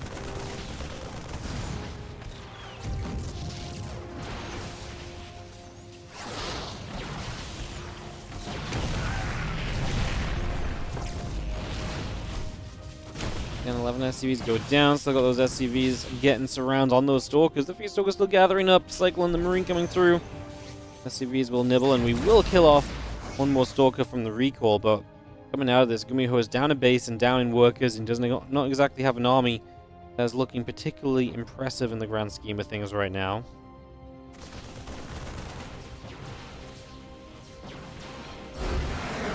And he's going to say, Gumiho, GG's. That is going to pass, and that will be that. Hero 3, Gumiho 0, and Hero is going to be advancing through to the playoffs. So congrats to Hero. He'll be moving into those playoffs. Very nicely done. Hell yeah. Alright, well, we will get ourselves our next players ready to go. Lemon will take on Sola in the lower match. The elimination match. Loser of this is out. And the winner gets to play Gumiho in the decider match. So I'm going to guess we probably get a Sola Gumiho rematch, but I guess we shall see.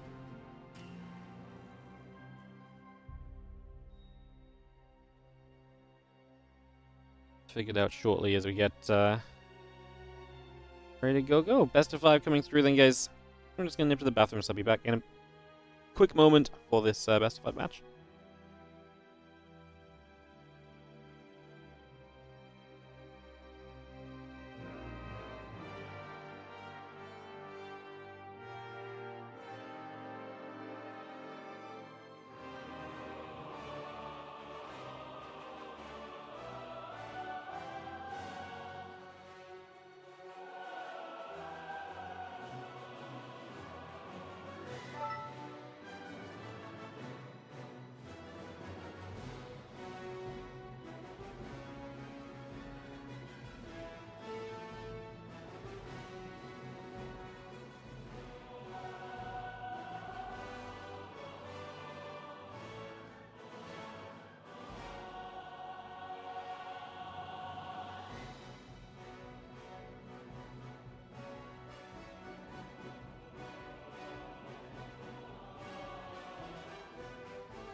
Welcome back as we get into our next series today, as we have in the bottom left hand side the red Protoss Taiwanese player. It is a Lemon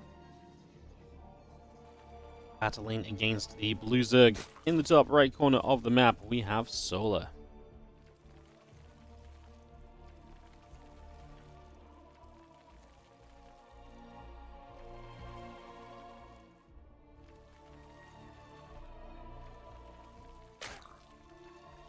Alright, so game one of this best of 5 series. Let's get this started up and see what our players have in store for us here. Starchild for our opening map. I actually really liked this map when it was in TLMC. It was TLMC a little while ago. Just thought this one was very fun. Sad that this one never really made ladder actually, so I guess it's been used in a couple of tournaments here and there.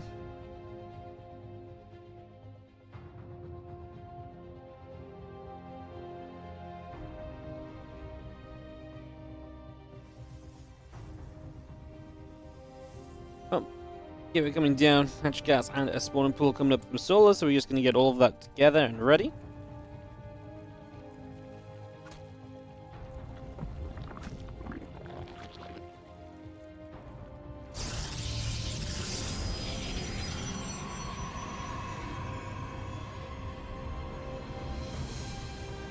And ourselves the next is coming down, so just going to get that settled in as we get started up here for a few moments. In these early stages, so Hatch Gas and Pool coming up, Nexus and the Cybercore and the Assimilator coming up as well. We get all of that ready to rumble.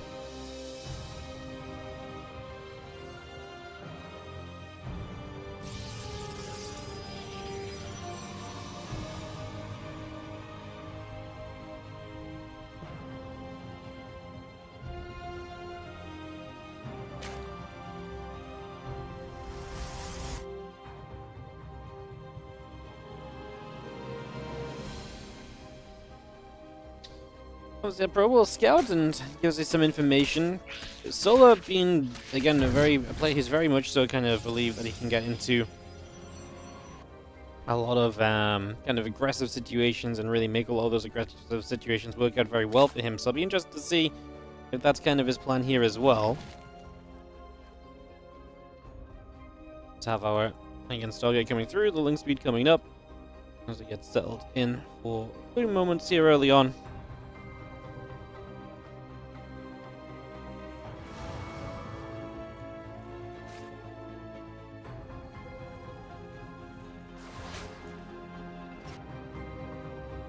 Couple things coming about. Again, the Stargate coming through. We have some probes on. Just going to be seeing the Warp Gate continue to come up as well. So just getting that rolling.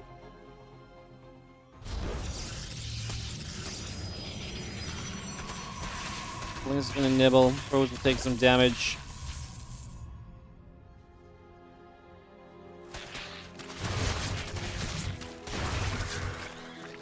We've seen those few Lings still gathering up. Again, the Oracle and the Wolf Gate coming through. Our Link speed is on its way, finishing very shortly as well.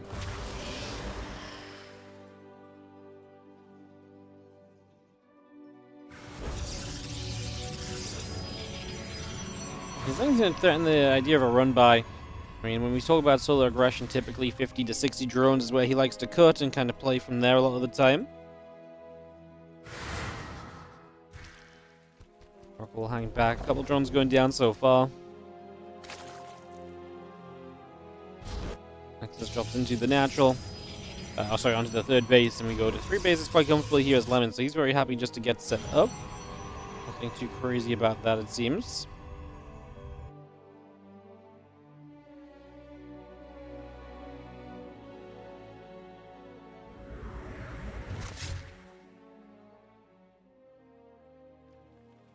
Oracle still gathering around. Again, the gates and the Twilight Council coming through as well, so we continue to get this settled. Oracle's heading toward the main base. And the Queen's going to come across again. That Oracle's super low. It's just about going to be able to get away.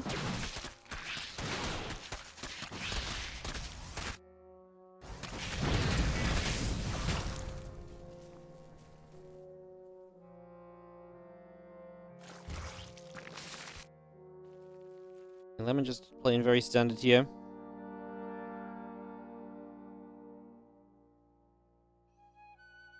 Gonna have the blink coming through as we get that settled. So we see where Lemon wants to go. We see what his plan is going to be right now.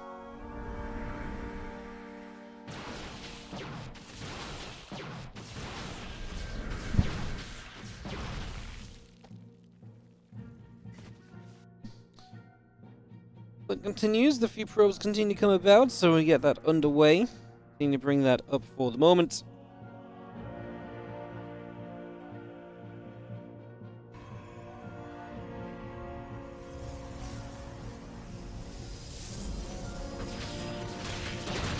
And then he's going to wrap around on that Stalker, and that Stalker is going to fall. So Stalker goes down, and the other Stalkers come back the other way.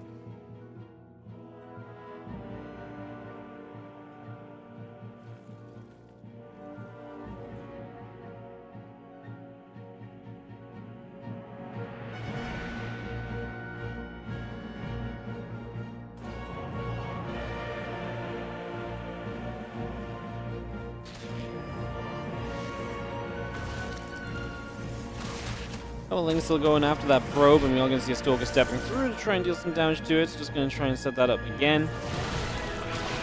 The Ling's going to come around. Stalker's going to start hitting. The Nexus taking some damage. Hatcher taking some damage. Can still get enough up.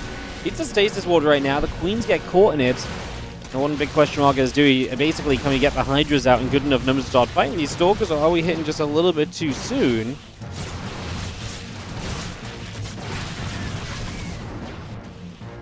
Stalker stepping up still, so we continue to move on forward. And just for now, stepping straight on across. As we do have ourselves the little bit of a push in. The few Lings peel off over to the other side. The drone's coming up. The infestation pit is coming online as well.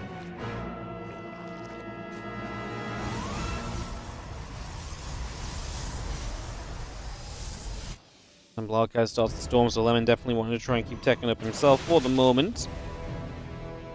Getting that underway.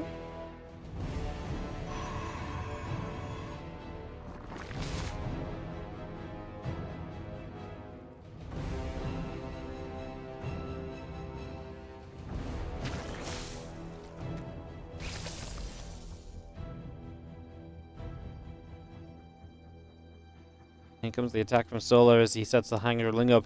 Behind this, though, Solar's got the Lurker Den and the Hive on the way through as well, so continues to get that up and rolling.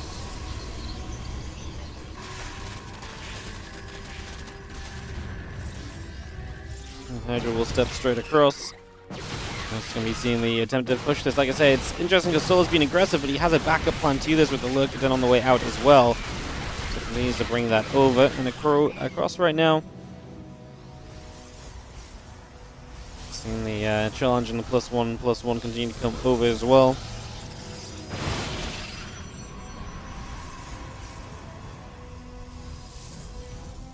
Last couple of things are going to spawn out. We're going to be able to get rid of those, get some grabs.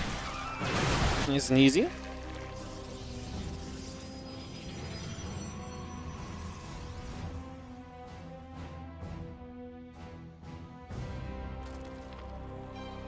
And the Stalker's Elf Force making its way up towards the top right, so it's actually going to be now with the Storm available. We're going to try and make something of this. Try and get something going in the next couple of moments.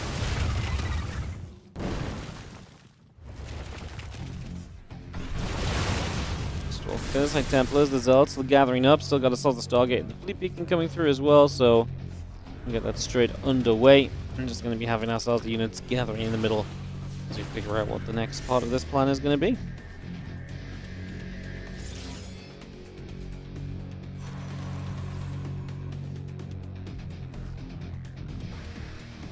Can Lemon genuinely push? Obviously, the Lurker's coming out at a good time to keep Solar that little bit safer in this situation.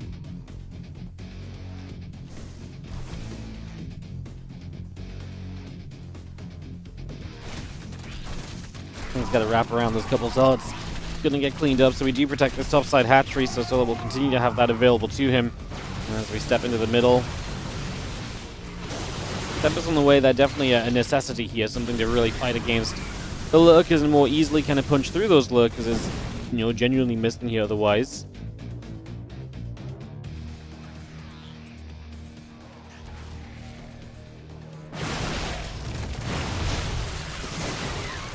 Well, Storm's coming down.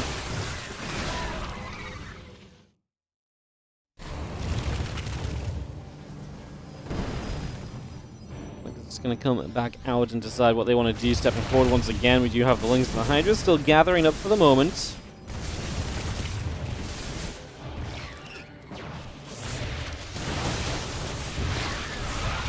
Storm's hitting those Hydras. We pull back a little bit. The cannon's going to be shooting away.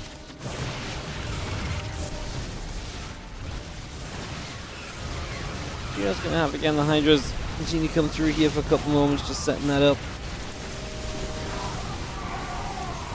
We have our army of Solar is kind of getting wiped out, and Lemon defending well. On the right side, can he continue through these lurkers? Looks like the lurkers will prevail for the moment. This might be where Solar gets a little bit of value back.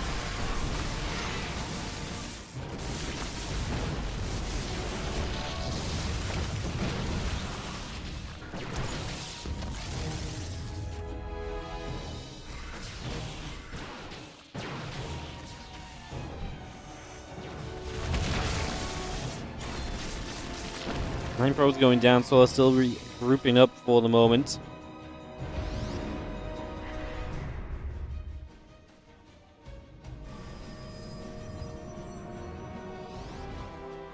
And the rest of those units all gathering together, so we get joined up here. Corruptors, Lings, Lurkers gathering, the Overseers coming through. A couple of the cannons on the way on the side of Lemon. As he still tries to stabilize on these bases. Has the Mothership going to help him as he actually blinks in, forcing those Lurkers to unburrow. He's going to chase them down. Gets 2 or 3 of them, so not a bad little catch.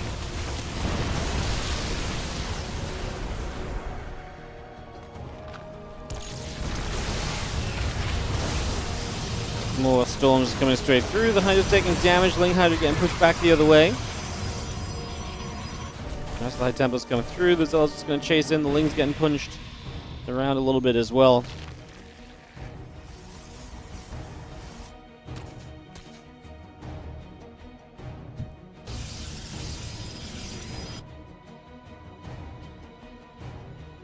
And Ling Hydra Lurk is still joining. We're going to start pushing down to the bottom left. The Zealots over on this left-hand side with an Observer overhead.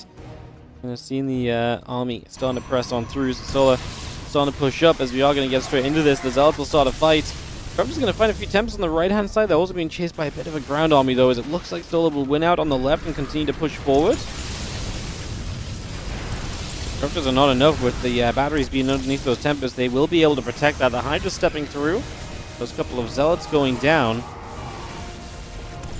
We will still see cannons and pylons taking damage as well. As again, the Corruptors and the Hydras come back the other way.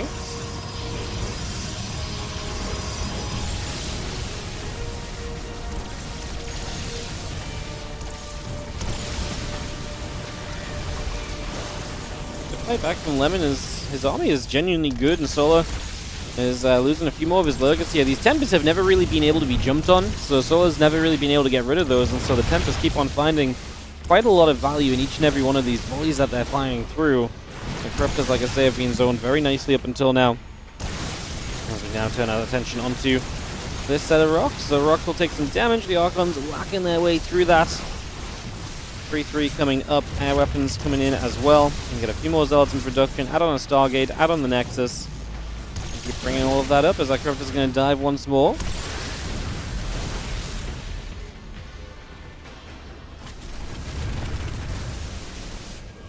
Like as just power up again, the few Zealots going down. The Ling's going to dive in on the right side.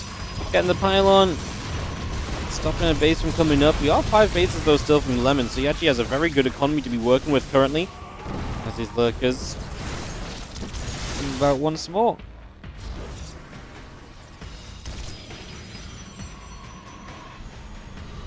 Nexus setting up, the Tempest coming through. Again, the Hydras and the Lings coming about. The Storm will be there to hit those Corruptors also. Again, a few more grabs at the moment. And if nothing else, these fights have been very back and forth so far. You can see this continuing through. Both players kind of having their moments to take a position, fight back against the other. Like I say, the back and forth is very real up until this point.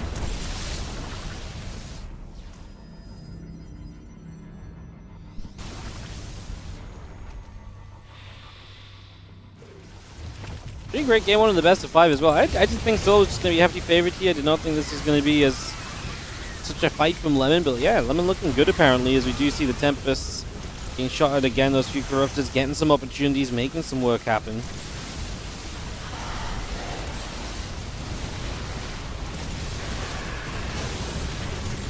storms actually from Lemon, as he will clean up here at the end.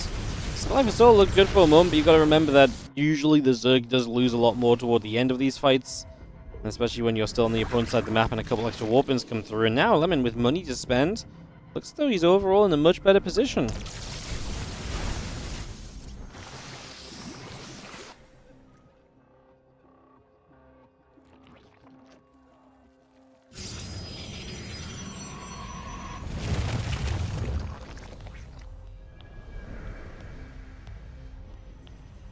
And we'll just take a sec to rebuild up Tempest, new mothership on the way as well. So again, looking to improve on what is already up and about.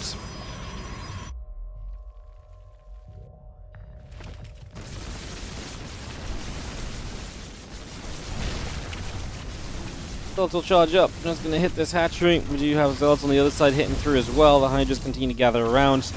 Corruptor's still very much so up in the skies also here.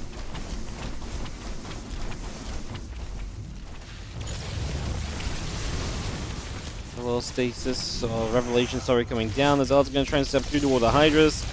Tempest putting some work in. They are going to go after the Lurkers now as the Corruptors turn around again. Just again, the Tempest going back on through the Overseer, and the Corruptors will push forward once more.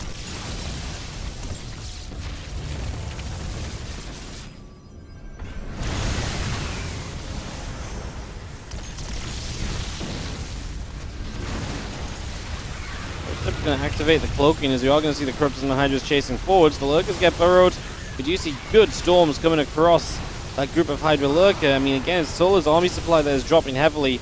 The Corruptors get rid of the mothership and they step away, but I mean, the ground army is the issue. There's just a handful of Lurkers left. If those go down, I really think pretty much everything else here from Lemon can just waltz across the map and have a great time. Solas easy can't win this, and Lemon is going to take game number 1 of this best of 5. Well, that definitely makes this group a lot more interesting suddenly, because I was, I'm not going to lie, I was discounting Lemon a little bit right at the start of this, but clearly I should not have been. Clearly I should not have been at all, so we'll get ready for game 2 in a few moments. Get this off and get this going.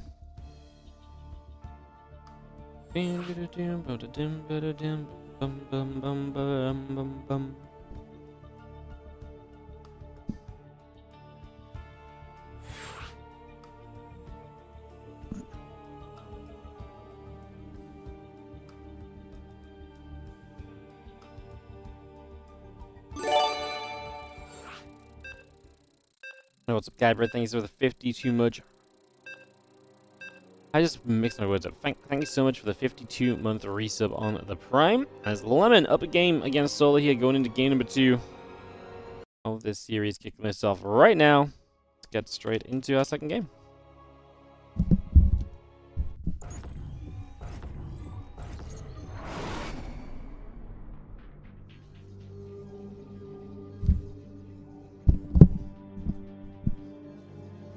Alright, in the bottom left-hand side, we are going to have ourselves the red Protoss player, who is now up 1 in this best of 5 series. We've got Lemon, the Taiwanese Protoss. Has always had sparks of greatness, but I would say it's kind of struggled a lot of the time to kind of, you know, have that consistency. But here we are to set this up, and we get this ready to roll.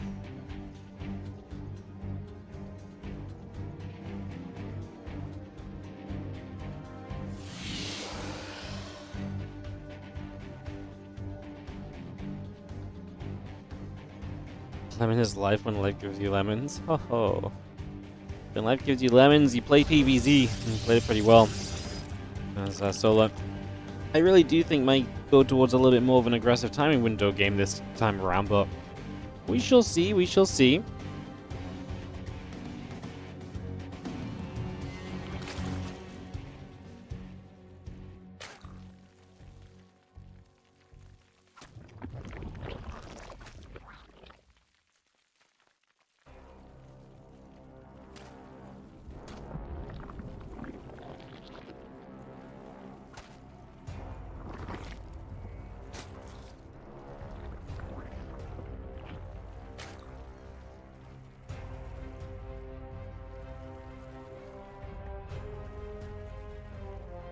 Talking about probe is going to be coming through.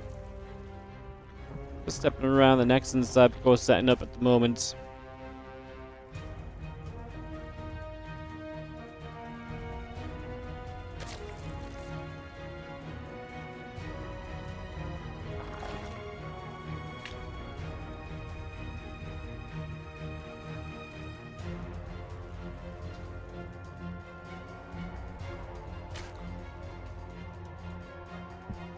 Next on the side, of course, still coming about. The link speed starts, a few Zerglings on the way. We had a couple of Queens on in there as well.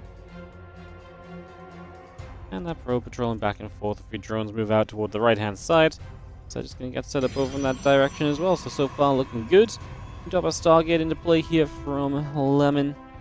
Nexus coming on the line as well.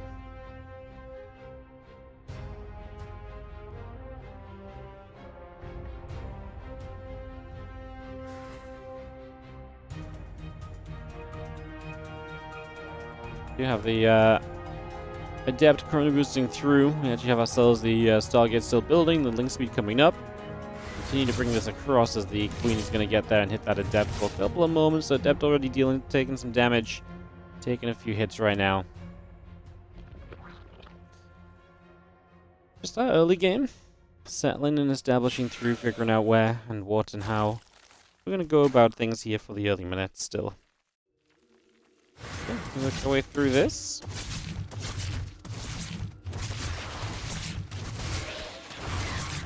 A couple of Adepts gonna hit, a couple of drones already taking some shots. And link speed is about to finish up. We do have the extra drones coming about as well. Those link is gonna get there, the Adept will fall. That will be a great little catch, so we're able to get that done. Nicely handled.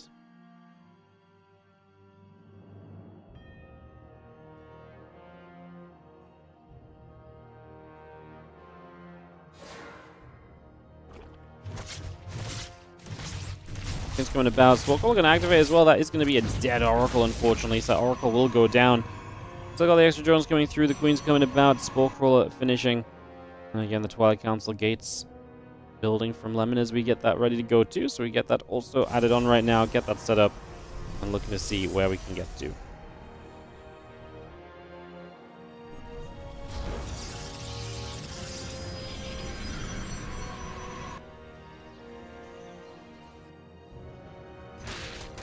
Lings arrive on the left-hand side, just going to hit the Nexus. Work our way through this. The Oracle going to be there. A couple of Lings getting chased away. A couple of Adept shots coming through. So again, the Lings getting pushed back. It's going to be Resonating Glaives from Lemon. So switching it up from game to game. I like it, finding a way to make this a little bit different.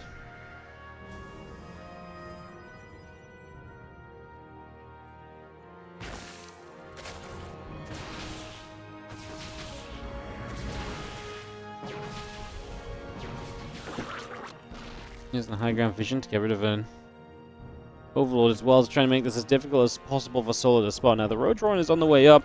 Still somewhat a question of how many of those roaches do we make? How prepared are we going to be when those Adepts first arrive?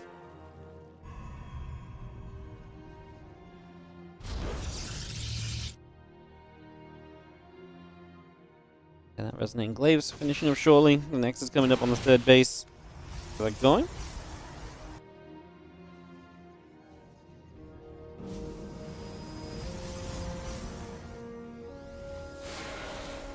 There you go, the Adepts. I mean, the Lings are going to see this, so you will have some time to prepare building roaches now as Solar. As these Adepts have obviously been invisible, and it's going to be a pretty slow push. Oh, they shaded from so far back.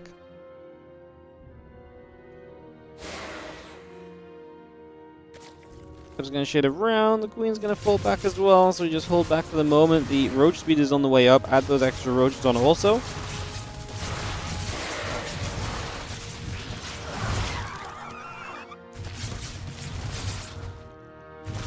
This is really not going anywhere at all for Lemon at all.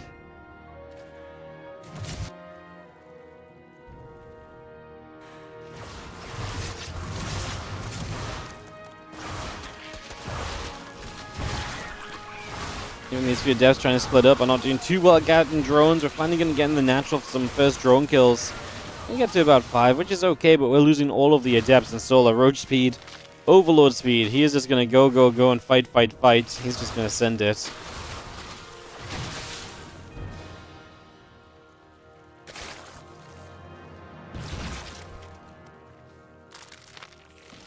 There's obviously not going to be any slow and solar down here. You've cleaned up a lot of units. You're 70 to 15 army supply right now, so you're completely correct.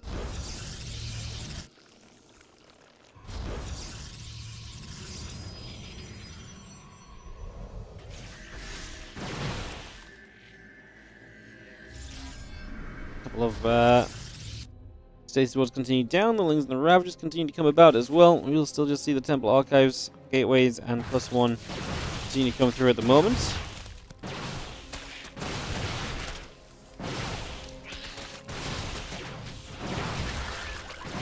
Stalkers are going to fight. The Zerglings will continue to take shots. The Roach Ravager coming over. A couple of Lings getting hit.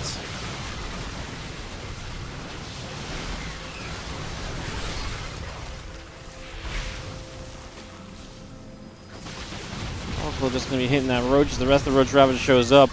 We just don't have much at all for Lemon. He's on his way to Storm, which would be nice. Obviously, at least the Stalkers have the Blink, but Solar just has so much firepower here, and Lemon's attack obviously just did not do enough at all. When they use Adepts, don't get any damage. When they don't slow down the Zerg counter-attacking is going to be very difficult to deal with.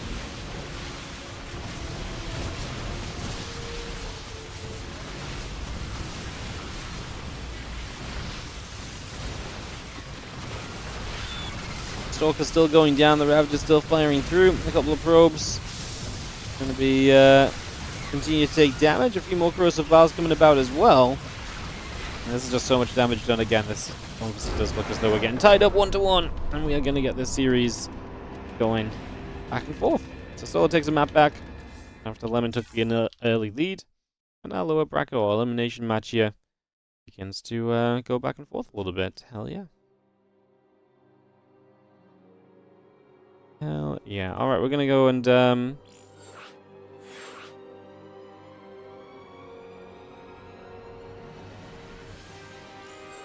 get started onto Whispers of Gold.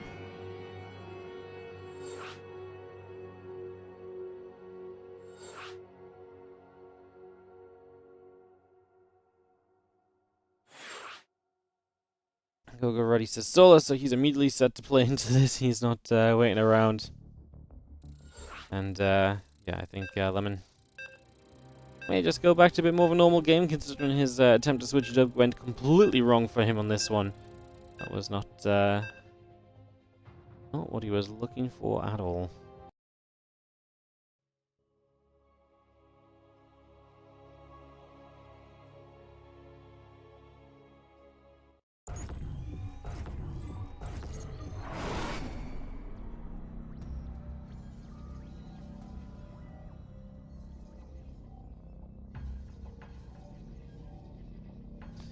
Into the Whispers of Gold, and in the top left corner, our Blue Protoss player who, like I say, may be staying away from the Adepts this next game. It is going to be Lemon. Nothing wrong in switching it up, but it wasn't even that well hit. I mean, still had the Roach run and then the Ling sword so quickly. And the bottom right, Red Zerg is Solar.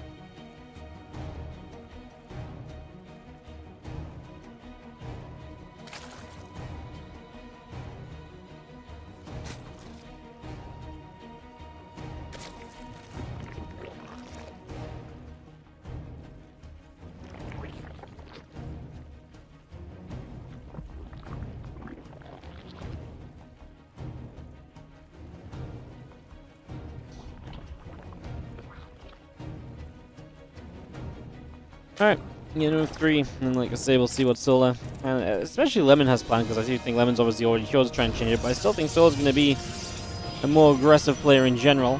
I still think he, obviously last game he was invited to basically be aggressive following the defense, but might even just, go for it a little bit more this time around instead.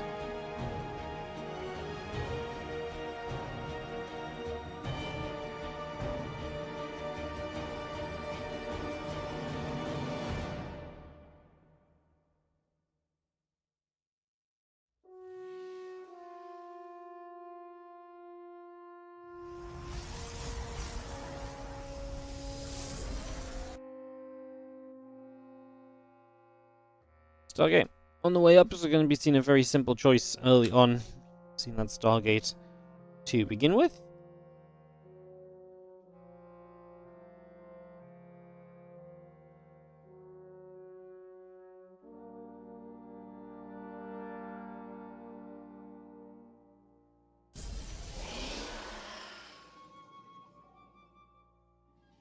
Okay, coming through. The Adept coming about. Do you see how our Overlord's just taking positions here as we take a few moments in the early game of PvZ to get ourselves set up and underway.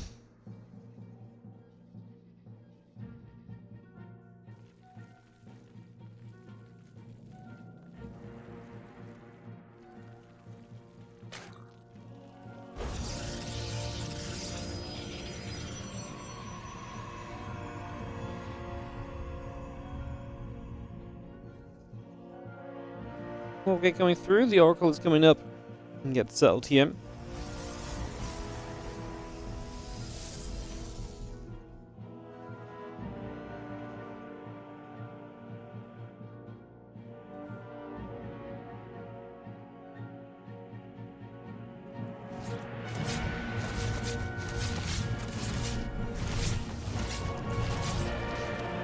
Queen's in good positions to start off with. Not going to let that Oracle in. Not going to let too much damage be done right from the get-go.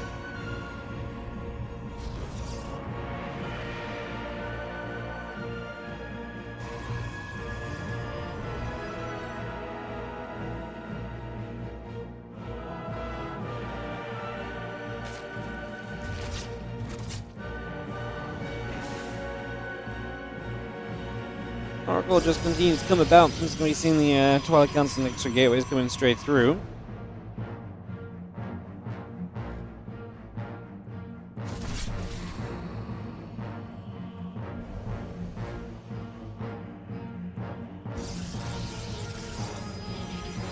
And Twilight Council and the gates continue to come about.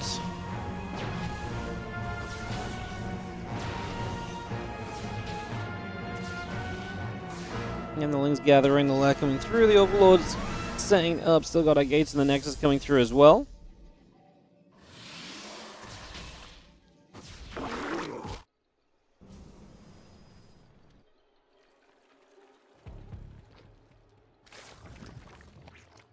And go directly into the blink here from Lemon, so again, kind of back more to what we expect, I suppose.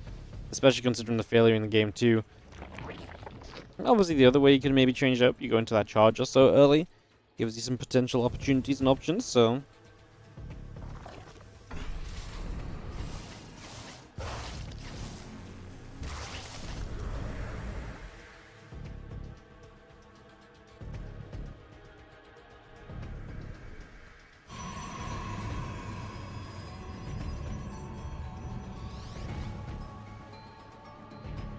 we have that blink coming through, the Hydrogen coming up as well. Just going to be having ourselves... I could really imagine like 60 drone, Hydroling all in. Keep saying it, but Solar really has shown us just aggression, aggression, aggression lately, so... not too caught off guard if we see that.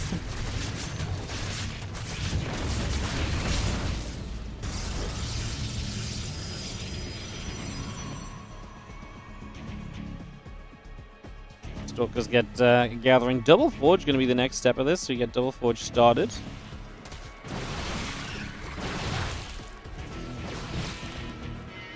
Lings is going to get turned back around. The Stalkers continue to step across for the moment, so away they go.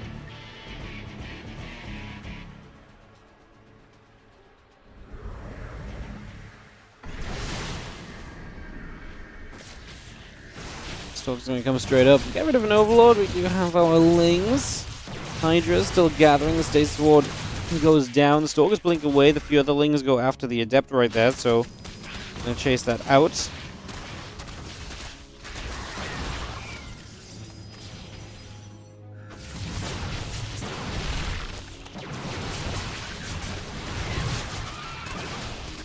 This is going to be chasing through, but that's a nice distance. Saves a few of those Stalkers that were getting to lead low HP. And more Ling, more Hydra. Pouring on through straight to Storm.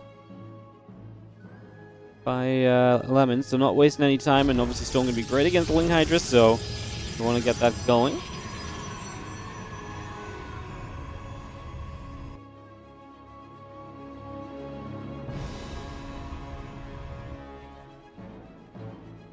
I'm still stepping across. Just have ourselves a few Zerglings gathering. The Stalker's still setting up down on the left-hand side. A few more Lings coming across as well.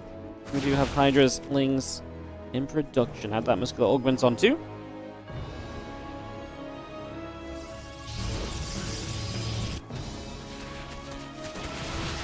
Storm still very much so building along here. These Lings continue to slip on by. 7 probes. This is the big attack we've been talking about. And look at this around. I mean, Storms are good against Ling Hydra, but if you get the wrap around, the Storms can only hit so much. But I prefer the Storms to go to the south, honestly. I feel like the Hydra's on the bottom side, which is much more clumpy. It might not have mattered anyway. Solo with the wrap around to get rid of Lemon in game 3, and he's going to go up 2-1 in this best of 5. Ooh. That was brutal.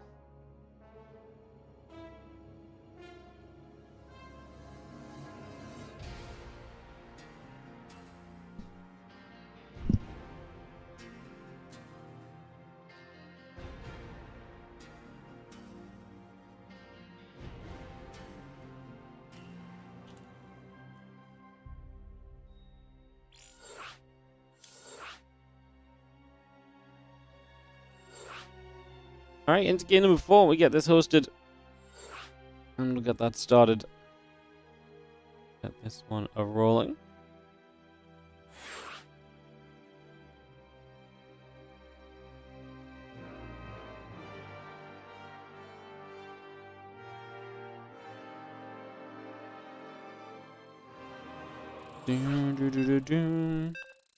Countdown goes in, Killer's Mile. It's Lemon, it's Solar. And it might be the last game if Lemon can Solar wins this one. As we're missing someone apparently.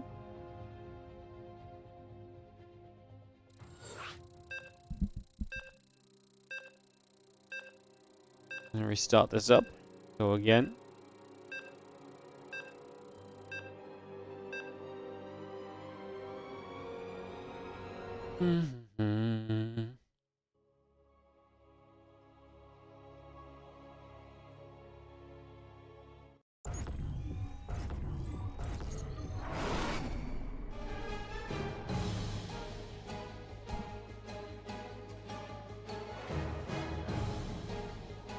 Bottom left, we do have our Protoss player in the red. Lemon has taken one map at opening game, but a couple faster games have led to the deficit here, 1-2.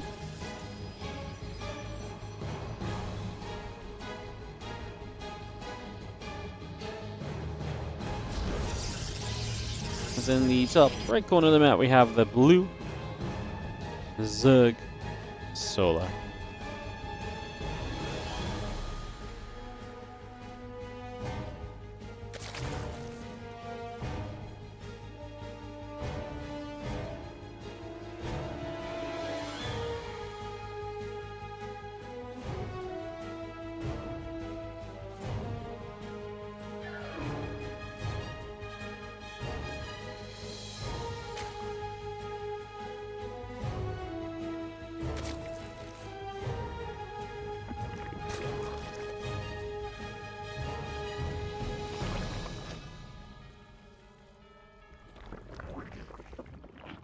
Alright, well, an elimination match. Winner of this will play Gumiho in the Decider series, guys, so I was kind of excited to maybe see the PvT, although it'd be interesting to see the rematch of Solo Gumiho too, because I really was surprised Gumiho knocked Solo down here in the first place.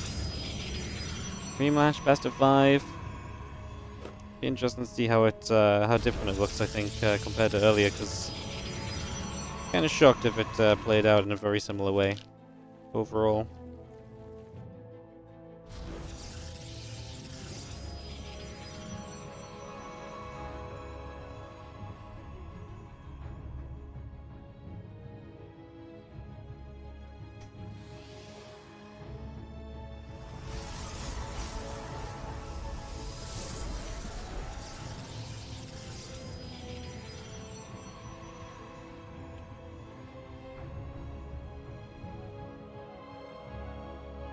And the 3 drones coming up, the queens are on the way.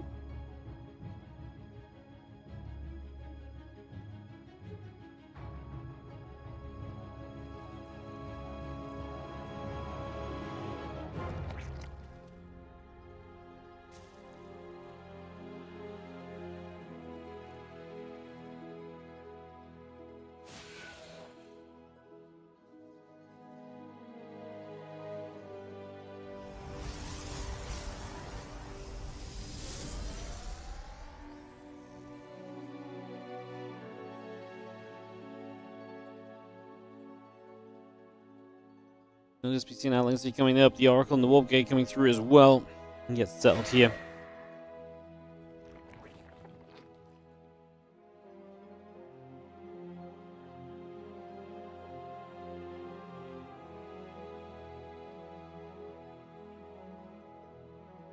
So we have our Nexus coming through, the hatchery coming up.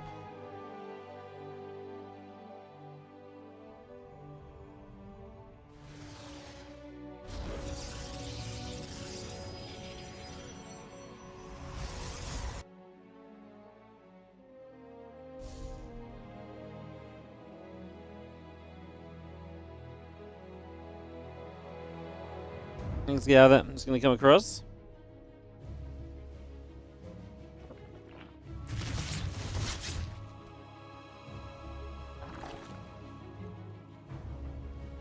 The Oracle steps through. Try to cancel the Robo Facility coming up. No surprise from Lemon just yet.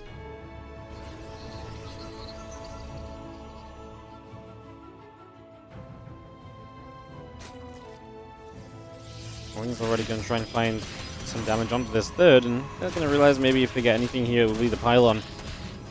Depth open in, we try to go for that as well. A little bit of indecision from Solar. Has gone for a little bit of this, a little bit of that. He's going to get a whole lot of nothing in the end. The Oracle gets back. Should have just taken the pylon.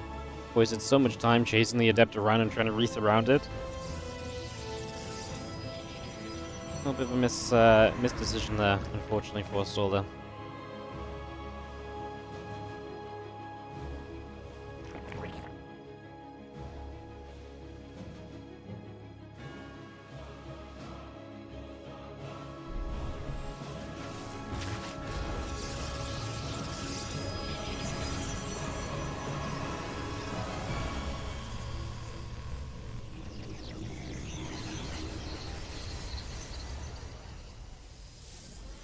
Chamber coming through the lair on the way as well, so we get that settled.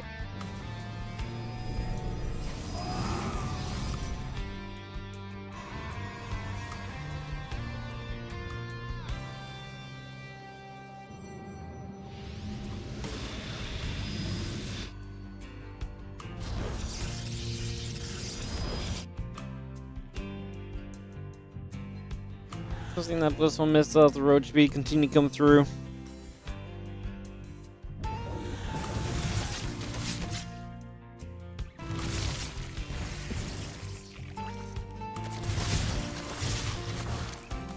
Trying to get into the front, the Adept going to bat, the Mortal coming online, Infestation Pit getting built right here.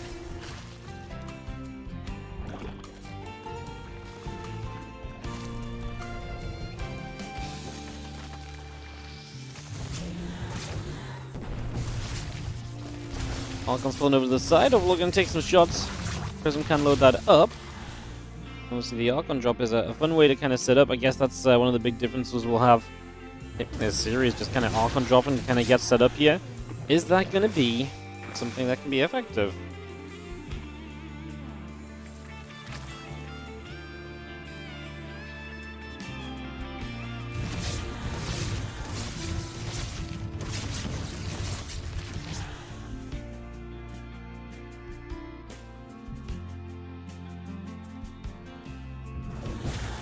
Archon's drop straight back down. Two walls at a time, so they're going to really be super kind of focused on trying to get that Immortal count up and working with that over the next little while. Seems to be a big part of this here. As we actually see Swarm Host from Solar, so he's going to mix it up as well.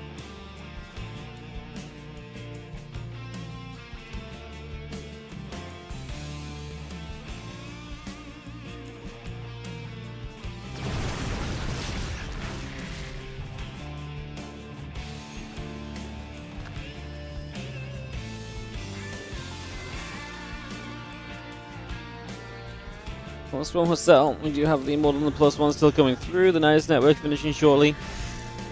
Prism nearby.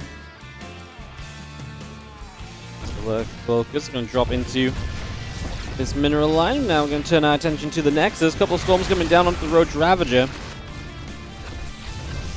It's a pretty effective first round of Locust though, right?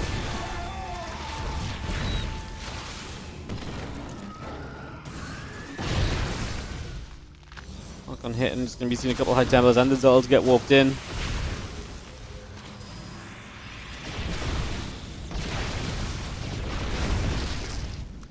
Roaches melt away. The rest of this army still coming across. The Swarm Host on the bottom side. Gonna be ready to fire again soon. I'm concerned for Solo because I feel like he needs to deal with this army. He just sent the Locust in from so far away. Well, he is going to get this army to start falling back. So now he's actually going to be falling back in toward the Locust. We actually did end up kind of working out, I guess, for Solo. I thought it was going to be a little bit more of a disaster. Going to grab a couple units towards the end. Nice pick up on the Immortal with the Prism. So keeping the Swarmers down the bottom side. You're going to try and Nidus into the main base of Lemon while so much else is happening around the map. Going to try and keep Lemon very busy here. A couple more of those Roaches already getting eaten down. There's a few shots coming through. There's the Nidus up into the main base. It's going to finish. We just don't have anything to put in it yet. Apparently, is they're still trading in the center. The Swarm should be setting up to fire up one more time.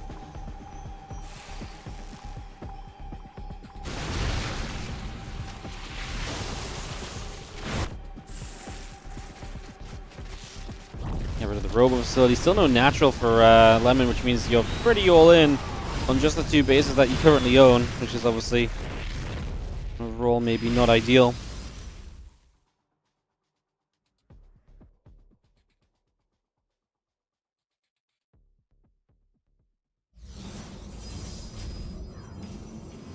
I'm going to try and press forward. The Feeling's going to step up. The Ravagers getting hit by a storm.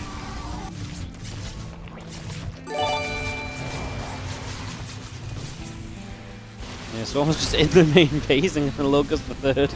That's definitely one way to do it. As we come dropping about, we're going to have ourselves the Roach Ravager on both sides of these Immortals, still trying to clean up. I mean, it's constantly been a fight of Solo making sure he doesn't die to this army while he is basically winning the game with Swarm Host otherwise. That is very much so where we sit with this right now as well.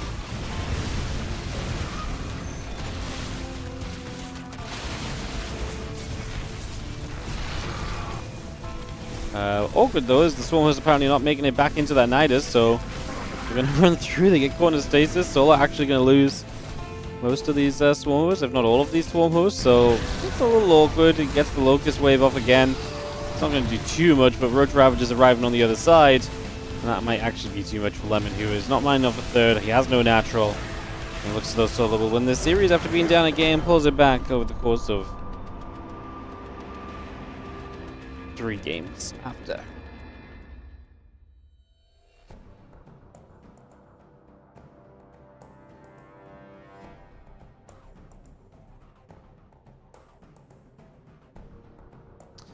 GG's, and Solo takes the 3-1.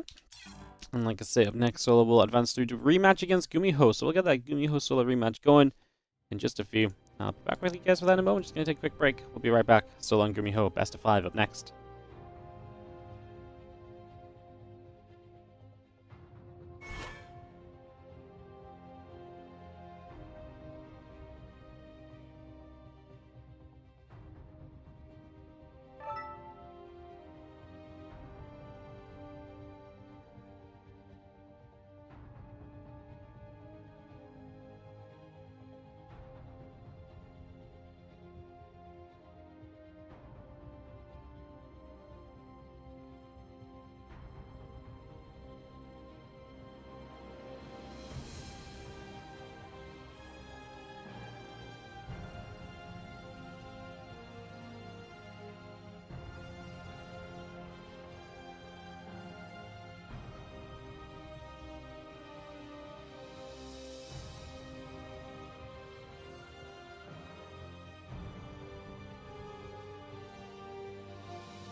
Alright, Gumiho versus Solar. Map pool is going to be Home, Persephone, Frostline, Whispers of Gold, and Amygdala. So that will be our setup for this best of 5. Obviously played the best of 3 earlier between these two.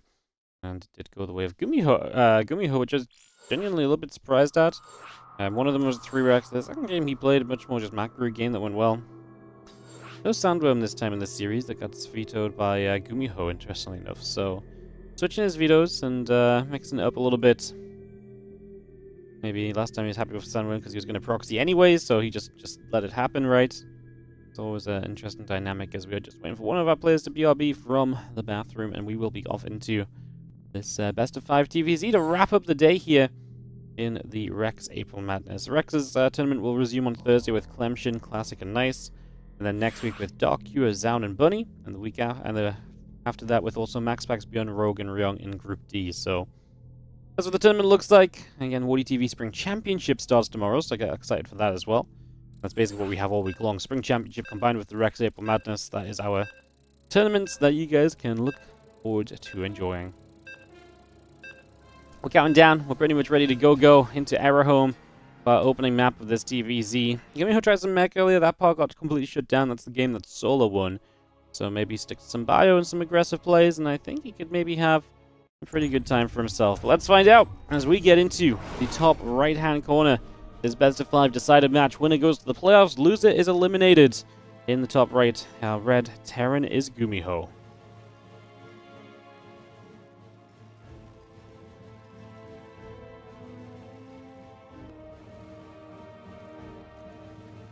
Up against the blue Zerg. In the bottom left side, we have Solar.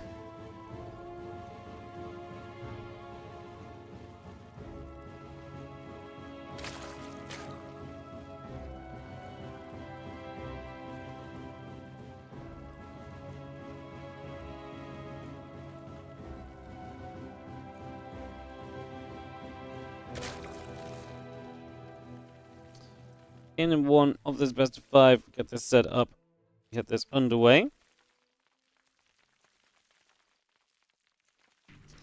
And very excited to see, like I say, the rematch here, because the opening series was pretty interesting, and I do think this next game is going to be pretty interesting as well on its own accord. So, excited to see how this goes, as a couple of barracks will come down. So we're going to go 2 racks Reaper on the opening. We don't see that all that much anymore. So that's already an interesting starting point here. As we get settled in to this one. So yeah, second react is coming through. We get ready to roll. I'm just going to be having our Sleeper coming down as mentioned. And Hatchery coming about as well.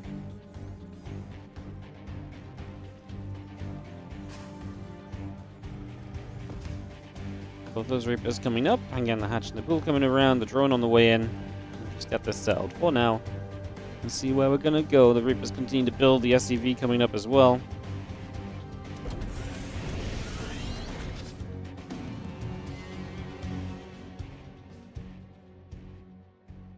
Reaper heads down to the bottom left here. So again, just going to go for a little bit of a journey. And obviously more Reapers will follow. How many Reapers do we build in total? Are we going to go beyond the 3?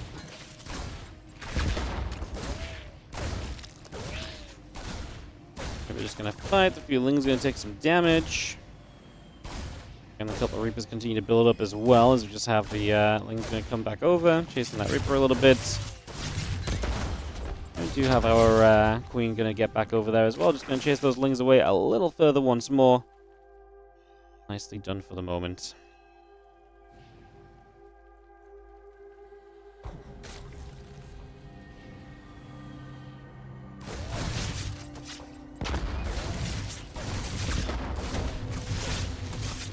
Queen's going to be there, and the Reapers get turned around once more and get pushed the other direction. As we do have the, again, command centers coming up as well, so we get those CCs coming in online. Triple CC beyond these Reapers. Going to be 5 Reapers, so a little bit more kind of aggression, a little bit more like, hey, I'm going to kind of come in and push you and apply pressure here.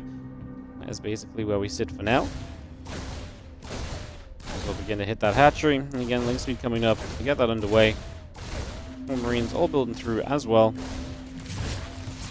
For the moment, Reapers are going to get turned around. The Zergling's looking to try and get a bit of a catch.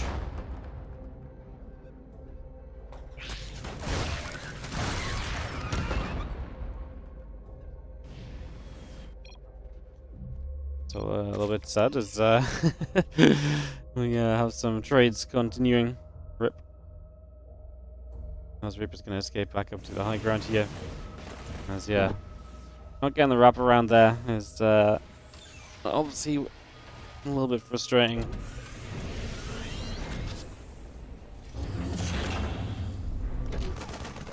We just have that single Marine going to come through and hit that Overlord for a little bit. So a little bit of damage to be done here.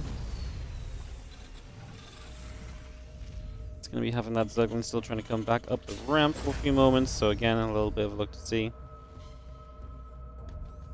what's going on.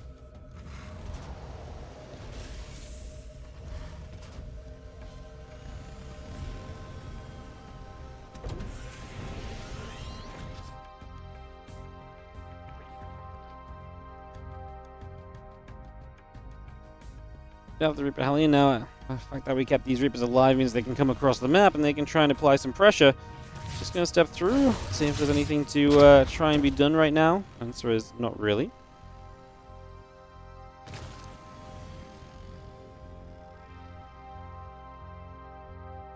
Reasonable initial defenses just have the... Again, Reaper Hellion continue to come back through. The Queens will take a couple shots of damage, so again, a little bit more continue to come over.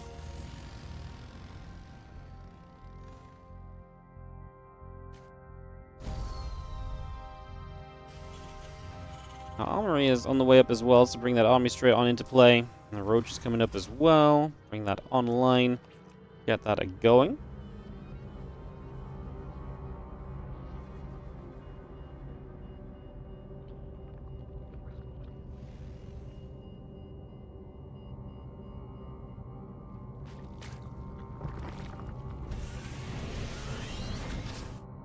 Again, the Medivacs and the Marines continue to check across the map, so we will continue to press on over to continue to make our way down the bottom left. Gumiho has been pretty good with the aggression in this series, and I say this series, but also in the matches that he played earlier as well, so obviously we saw a little bit of that too. Let's continue to move about.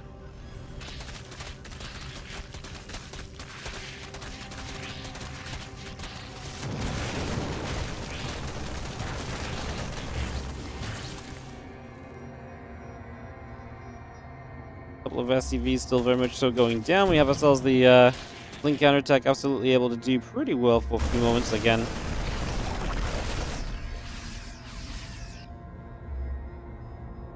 Need to come about right now. Marine's going to step back over and Overlord going to be coming across. We do have ourselves the Roach is just going to come stepping straight through here. Now, the Marine's just going to lift off, and at fourth base is something that Solo would really like to get a hold of, but we've not quite been able to get that just yet.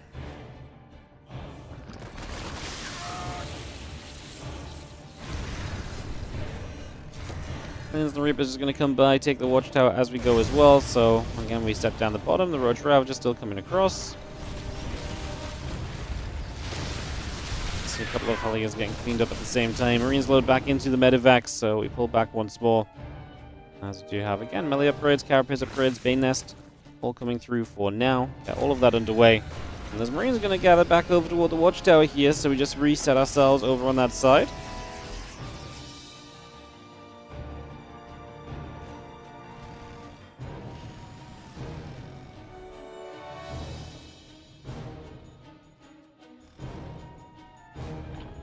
The 2-2 upgrades already coming about as well here from Gumiho. So 2-2 starts. And the Hive on the way from Solar, and on the Baneling speed. Melee upgrade as well, as he kind of just looks to add Banelings into this Roach Ravager-based army that he's currently working at. So, listen up a little bit as we get across, cleaning up for a couple of moments there.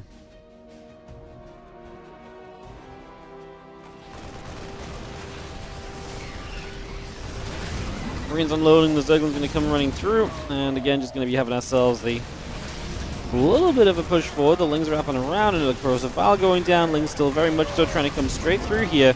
as the Marines load back into those medevacs once again.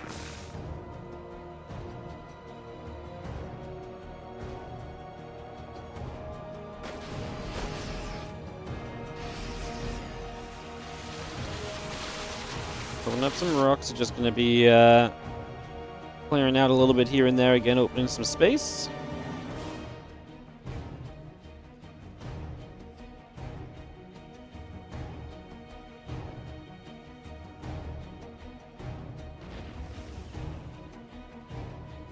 The Marines continue to gather up so many units back here from Gumiho. His army definitely looking scary, as he has the 3 additional barracks to go up to 8. So again, looking for these 8 racks, looking to be a pretty aggressive player generally right now is kind of where we're sitting. So getting that all up and running.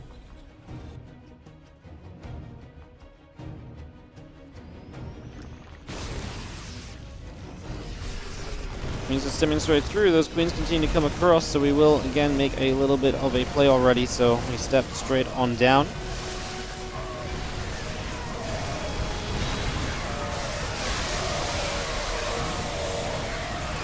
Interesting fight. So obviously jumps on this early. Already having access to those Vipers is huge. Lightning clouds are great, but we actually do not get through enough of this in time.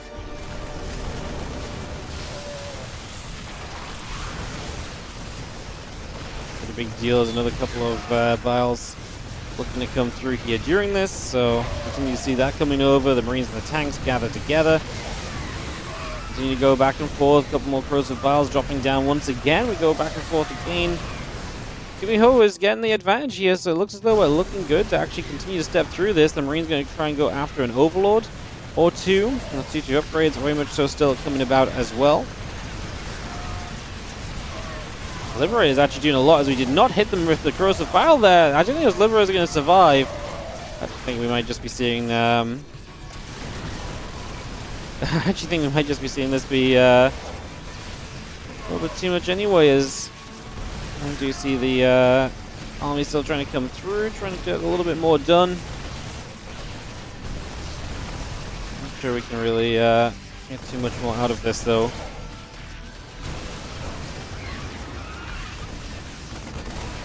Seeing that we're at Bioforce, very much so still coming across the map and making some moves at the moment.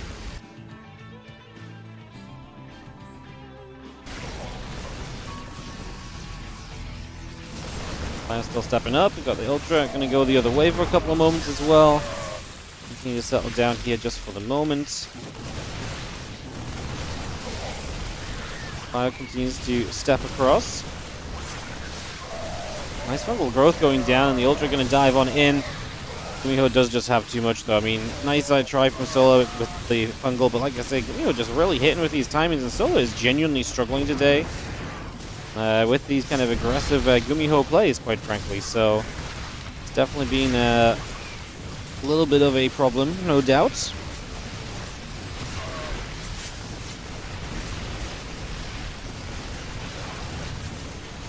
Again, the bio coming through, hitting the queens a little bit, just trying to get a little bit more done. This really should just be Gumiho's game, though. It looks as though he is going to have everything that he needs. I think we are going to be good. GG's. And it is going to be a Gumiho Game 1 victory. So Gumiho gets stuff for the nice, strong start. And Solo just does not seem to be able to crack down on Gumiho's aggression. I guess it's so interesting because I feel as though Gumiho's just kind of been missing a little bit, honestly. Like, he's just been not really playing in everything, but then he plays in some things, it's just not in all of the things. I look back, he beat Nightmare 4-2, lost to Beyond 2-4, beat Beyond E3. Like, he's still clearly still good, but like, he had like 2 weeks where he just didn't play since losing to Showtime in the Boomer Bash. So it's kind of interesting to see that he just sort of seems to be disappearing, but then he's still obviously maintaining a very good level, as now he's up a game over Solo, and he already beat Solo 2-1 earlier as well. So, yeah, getting into some very interesting situations all in all.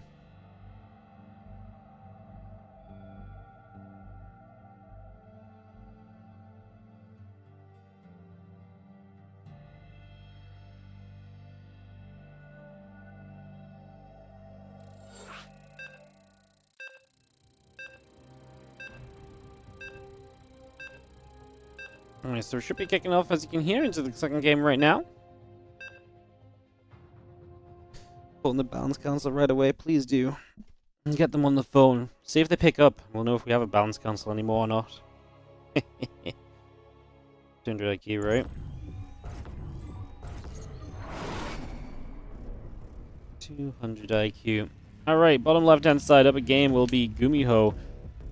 This takes on Sola in the upper left-hand side on Persephone. This is the map I felt like Gumiho was kind of behind on earlier and then definitely turned it around and ended up winning it. So we will see what happens.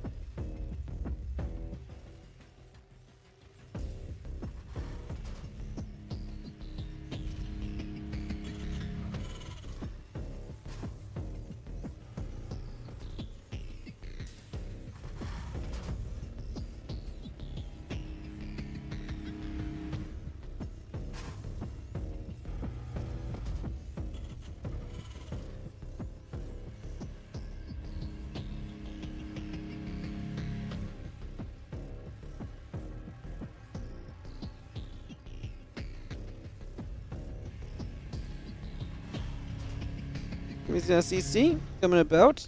It'll take a couple of moments.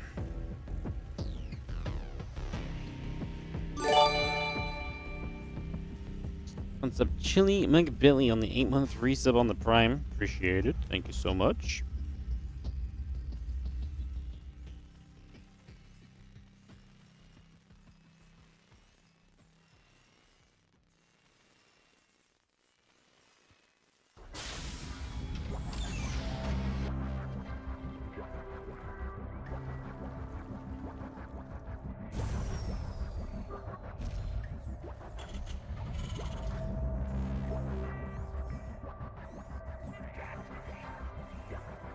Yourself a moment or two here, CC coming about and get that going.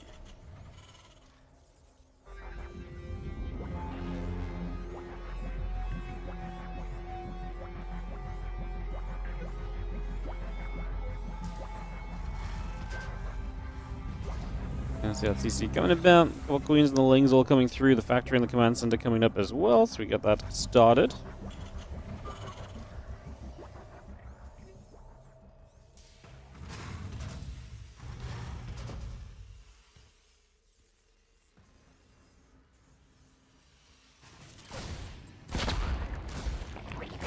We're going to dive back. A couple of Zerglings are going to come chasing for a few moments as well. So just going to try and hunt down for a little bit.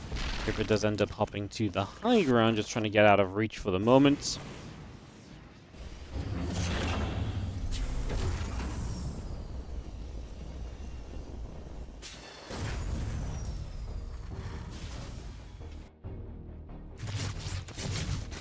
Ripper is just going to get punched away as the Queens come through for a couple of moments as well. Just going to push that back over. Things continue to chase. Again, Link Speed Queen continue to come up for the moment, so we get this all ready. And Reaper continues to just patrol at the front. Let's try to figure out what it would like to do. Yeah, a couple of Reaper will just patrol. Link Speed coming up. The Raven is very much so on its way, so Gumiho going to get some of that Raven ability. What that Raven can do is obviously give you a lot of control over some of the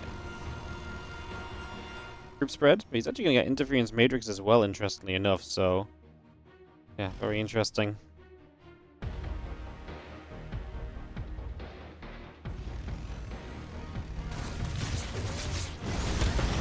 Let's see the Reaper and the Hellions again continue to come through for just a few moments, so we get back over there.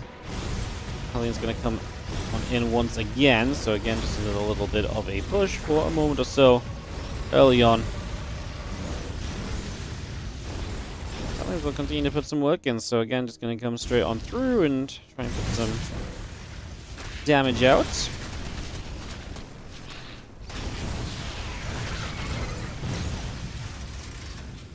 Raven just going to sit at the front as well, so also just going to sit there for a couple of moments as we hang around. He's going to dive into this mineral line, and a couple of those drones immediately going to be in some trouble, so Gumiho with the dive through. He's going to get about 4 workers. It kind of feels like he's going to keep building... It kind of feels like he's going to keep building... Hellions here. Like, almost feels like this is going to be more mech again, but I guess we will see if that's the case or not. Just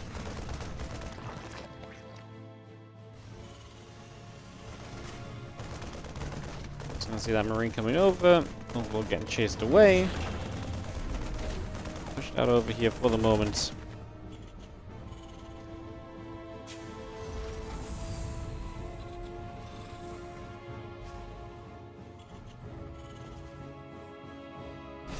The auto turret. I mean, the fact we got 2 Ravens, we're actually going to build a Banshee, but we're also going into actually bio. It is going to be Stim, so the way it was going, I really felt as though we were going to see a little bit of something different, a little bit of something funky, but not the case at all. So on we go. How wild. Kind of crazy, no? Very interesting, at the very least, as the Hellions and the Ravens continue up the sides.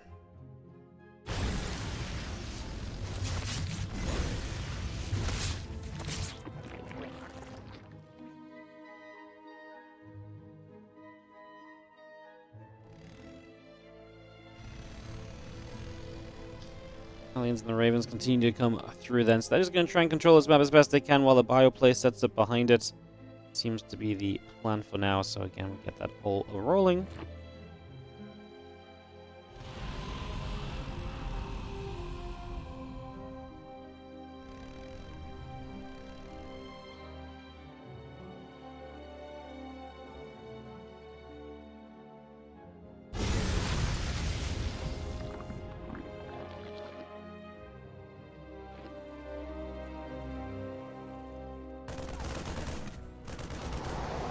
Some range shots going to come through. We get some hits coming about to fire up some shots right there. Nothing too crazy still.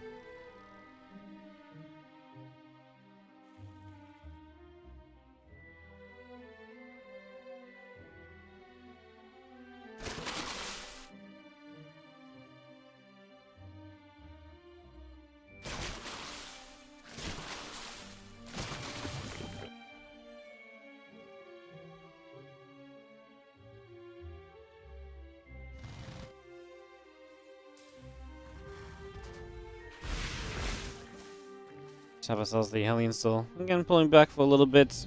Moving around for a few moments.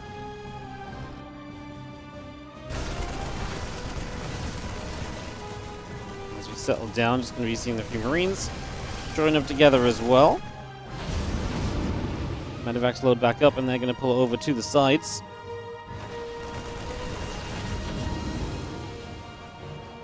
And the Roach Ravager coming about too, so just going to gather on in there.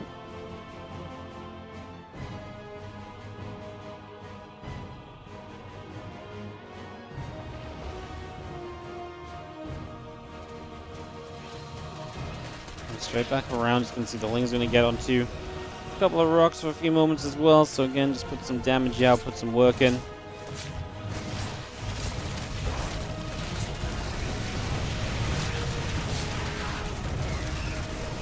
The Marines are still stepping forward, so again coming through for a moment or so. We'll continue to again make some pressure, apply some hits.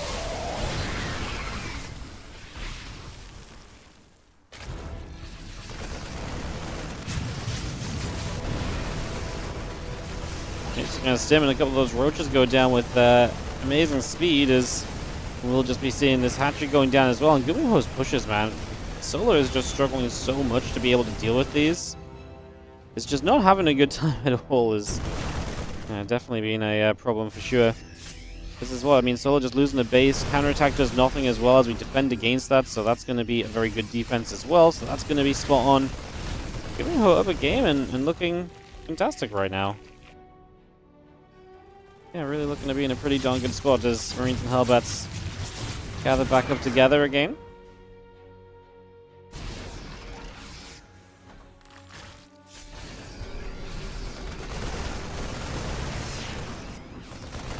I see the Marines going to step through. Still going to see our hatchery getting chased around for a little bit as well. It's just a little bit of a push about there.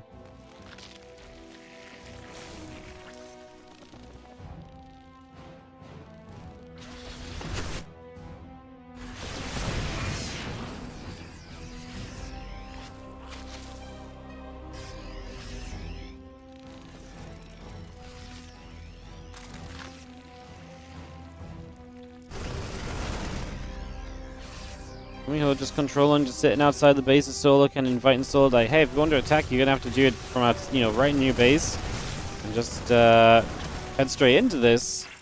As Marines start pulling back, so again we come pushing over a little bit, coming through.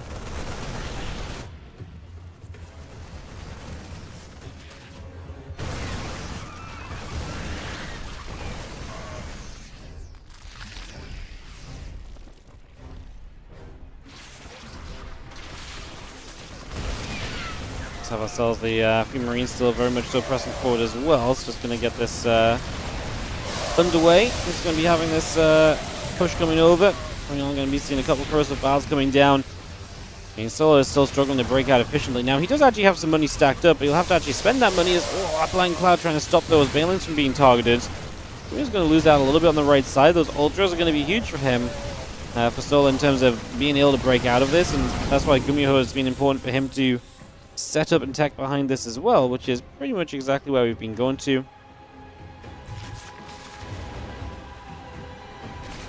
Medevac still coming over.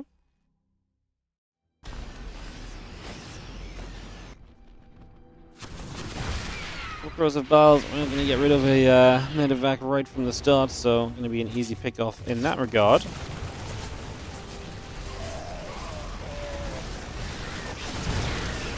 Dive forward, the second's coming through as well.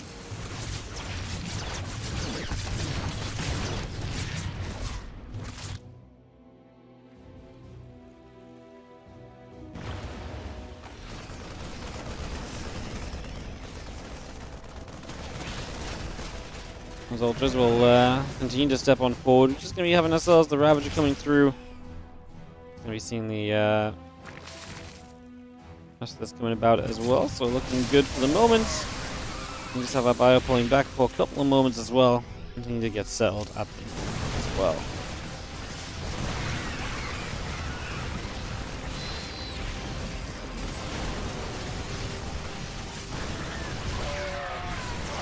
Ultras just keep on storming through. This is what Solo didn't really do last time, which was when he had the advantage, he really pressed the advantage and successfully was able to kind of start moving through. But I think he's going to be doing a lot better at this right now. So, trying to push on forward. Those couple of Ultras are setting up as well. Doing what we can currently.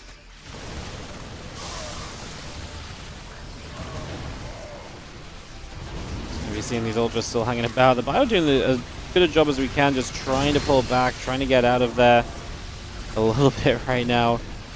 To just have ourselves the Bio going to sit in this natural and just again try and force these units to become as rough a trade as possible.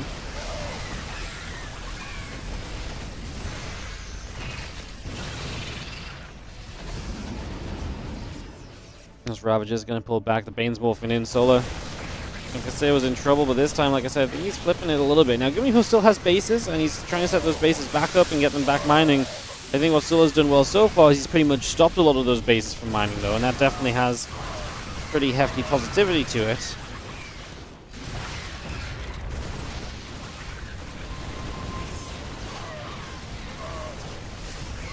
I mean, you're really diving into the natural. You're chasing units up into the main base, back to their production lines. Also, it really is not going to end up too well for you, right? So, definitely looking to be a bit more problematic.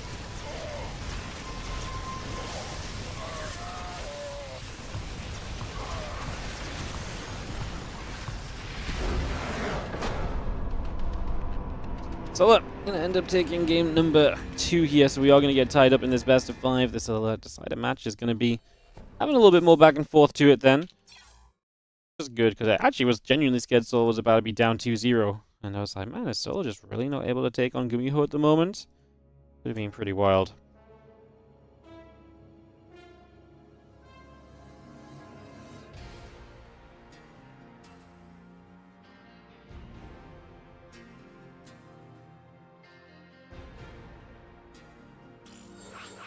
Alright, Frostline coming up, so we're going to get straight into this. Let's count one down, and we get ready to load on in. Yeah, I appreciate you guys being here. Good to see you all. Thanks for joining us. We get ready to start this off.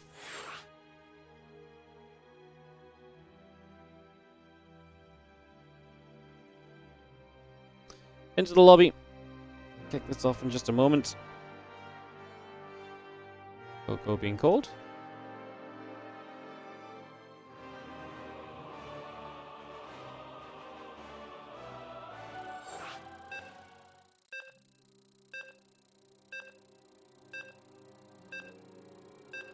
Just gonna count on down. So yeah, game number 3 coming straight through here. We get this straight underway.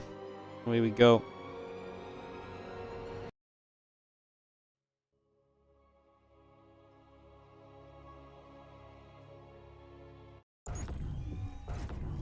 Let's hop on in. As we have our third game. So like I say, it's tied up 1-1 in the bottom left-hand side. We're going to have ourselves a blue Terran player. This is Gumiho. Taking on in the upper right-hand side, our red Zerg. We have the wonderful Solar.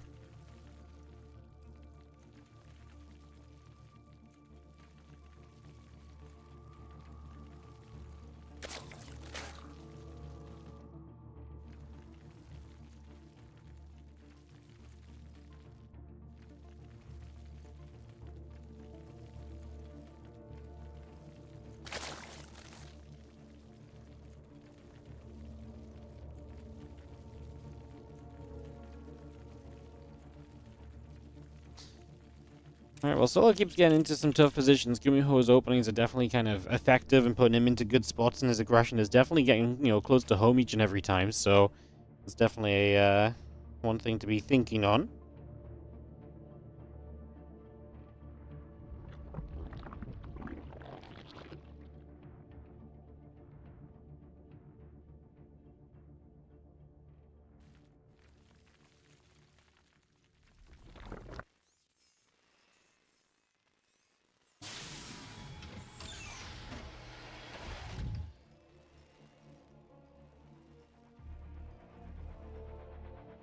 SUV, that's going to be sitting out, build that CC up as we play here on Frostline. Well, it's game 3, so we'll see what our plan may become as well.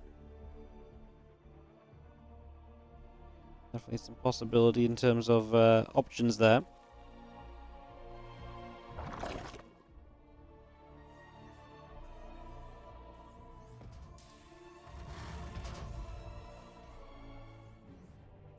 Paper comes over, again the command center and the Marine coming up as well.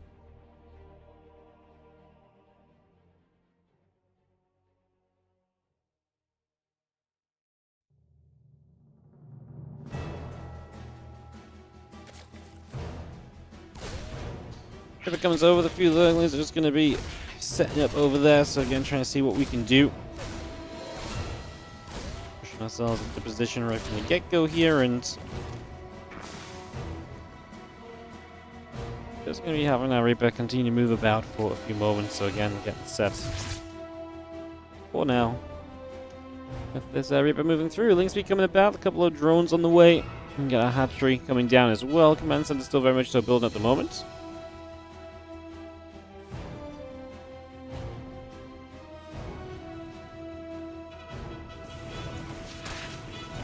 Reaper hops up, Reaper hops down, a couple of things going to get there to keep that Reaper pinned back for the moment as well, so I'm doing a reasonable job of this.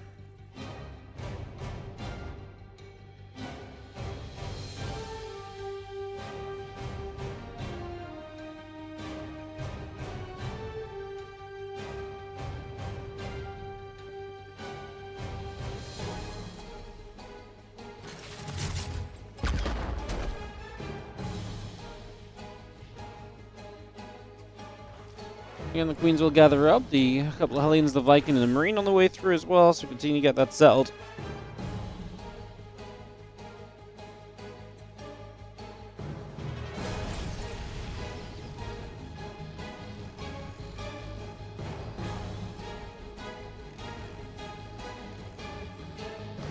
And now, first few Hellions already setting up. Now, what's important behind this is the Marauder in production. Concussive Shells. This is going to be a Marauder Hellbat attack. And we're going to get into a pretty aggressive position. This is going to be very committed from Gumiho, one of the more committed Hellbat attacks you can head into. So that is exactly where we are heading to at the moment. Getting straight into this at the moment as well.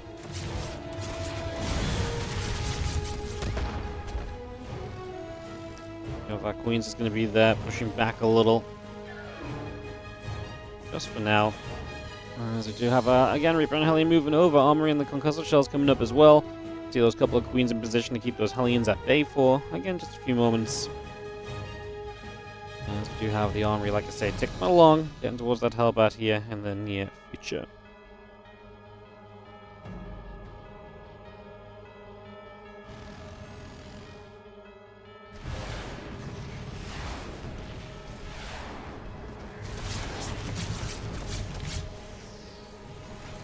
Viking will end up landing.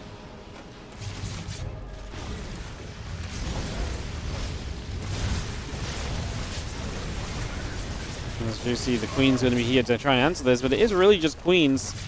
The problem being right now is that obviously these Queens, they're okay, but they are units which, you know, get slowed by those Marauders, so they can't kite as much as they might usually be able to. Spankle are going to try and step up. Most of the Hellbats have already gone down, so this looks as though it's going to be a defense as a few more Zerglings stream through, and the Hellbats are mostly gone, so it looks as though we're going to be okay there. And there's a few Lings on the other side going to try and get through the Engineering Bay. Still not whacking our way through that. Trying to open this up.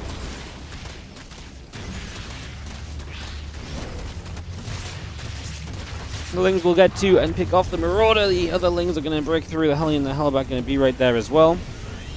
Still seeing our Stim Pack coming through too at the moment, so again we get that all up and rolling.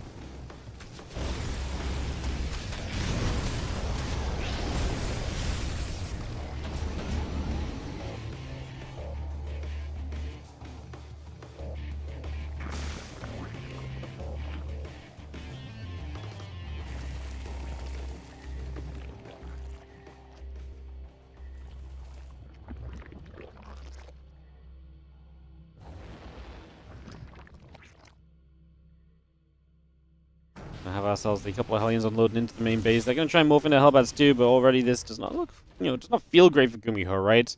First wave of aggression really being shut down, turned around. As the Lings are going to show up, they're going to go after a couple of Hellbats here. Both of those are going to lift back into the medevac, so we do manage a bit of a getaway at least. And continuing across, and that medevac just about escaping away.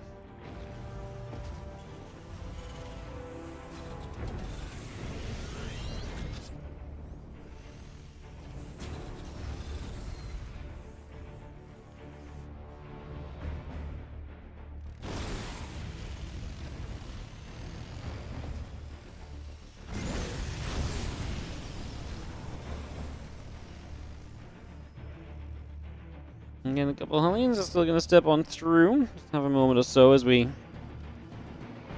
move toward this.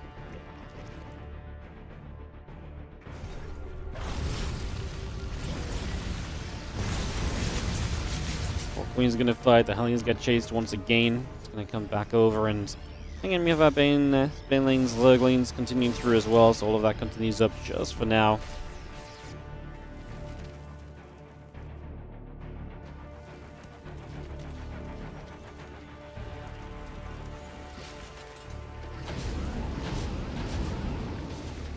Medevac's is going to load up, and there's a lot of units that are going to go moving around to the other side, so they're just going to take their steps.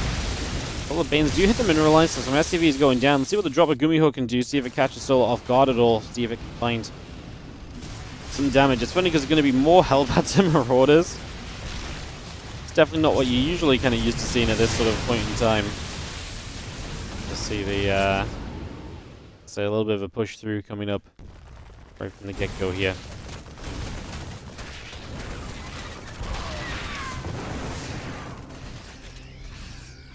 5-4 still coming about that wouldn't mind joining up. Can we get something more done? I mean, it still feels like Gumiho's just kind of throwing things at Solo, but nothing's really sticking just yet. Nothing is really doing what it needs to so far.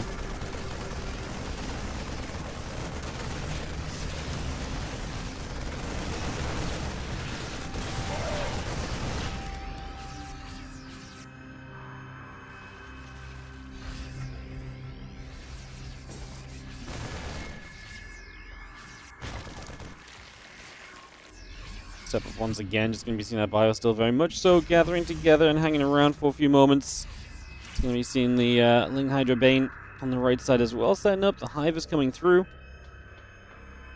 Plus 2 attack coming up, and the bio going to get a few more Zerglings as well, so again we settle straight down into this.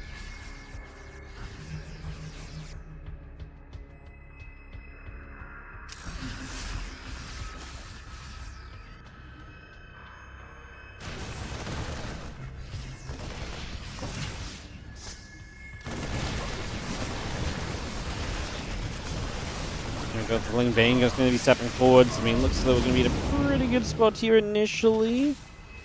Not going to be too badly placed just yet.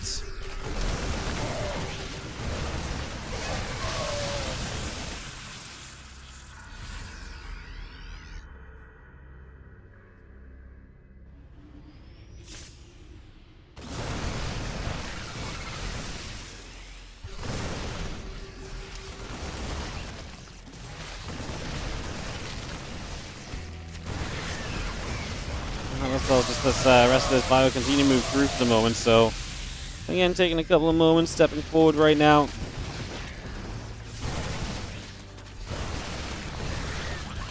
So we've seen the Ling Bane still kind of chasing Gumiho, trying to just make the most with this little bit of a drop. The Hydra started to get towards the Medivacs, which is something you need to be cautious of. Fire will hit, a couple of Banes begin to drop.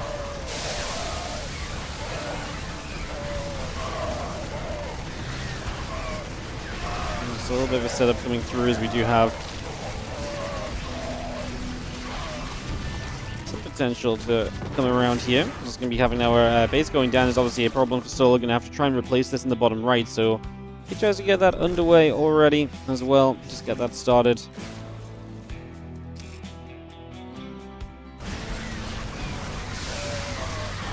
Now it continues to hit, and a couple of Widowmines going to go off towards some of those Lings. So they're going to be dropping. The Hydra's going to keep moving through. The Banes following up as well.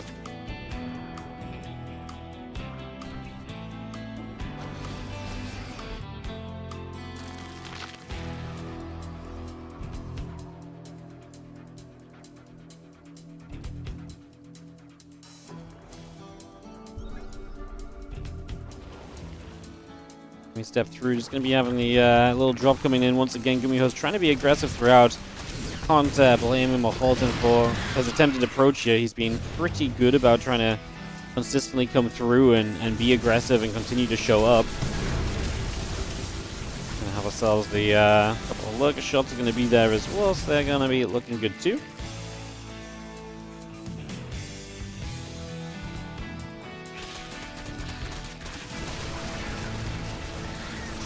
Stepping across right now. We do just have ourselves the rest of this Ling Bane coming across as well, so we continue to gather this all together. The Niners Network on the way up from Solo, so we bring that up as we speak. Continue to get that going.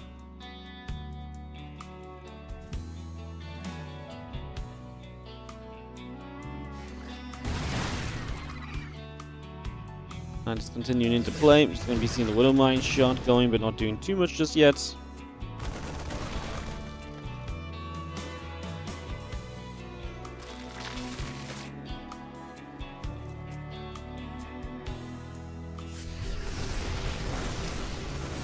And that little bit of bio just gathering. We are going to be seeing the Ling Bane continue to chase on through. The Hydras are going to come across as well. The Medivacs have to load. They're going to retreat away towards the upper left-hand side.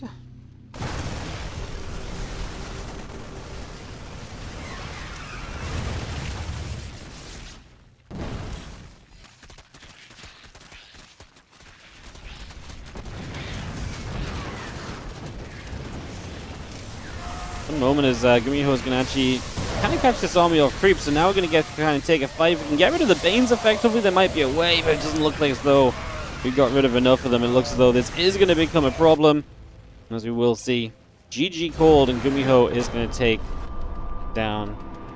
Sorry, he's going to get taken down in this game 3, and that means Solo is going to get into the lead of this best of 5 as these two continue to play, like I say, some pretty interesting back and forth games between these two. Definitely not being the most standard of SC2. Gumiho was some. The fact he had like the secondary drop of like Hellbat Marauder was kind of wild. It just did nothing as well, unfortunately. So yeah, just never really did much of anything there. As sad as that may be.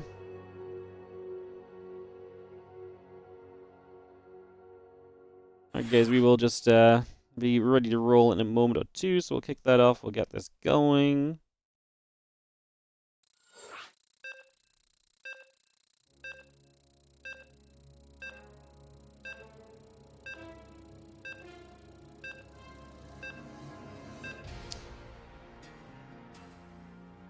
Alright, countdown coming through.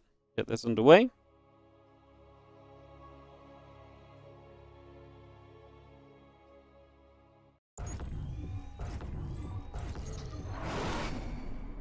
Let's get into this. In the bottom right-hand side, it'll be our Terran player who's now down and must win to stay in the tournament in this decider match.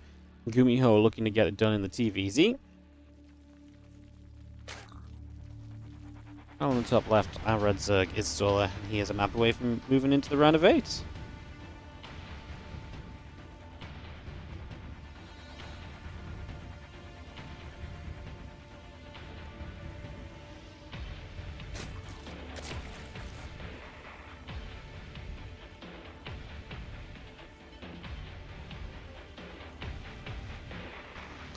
Alright, so game 4 coming up.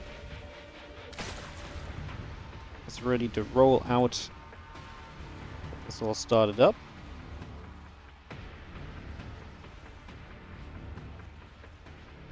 Playing on Whispers of Gold.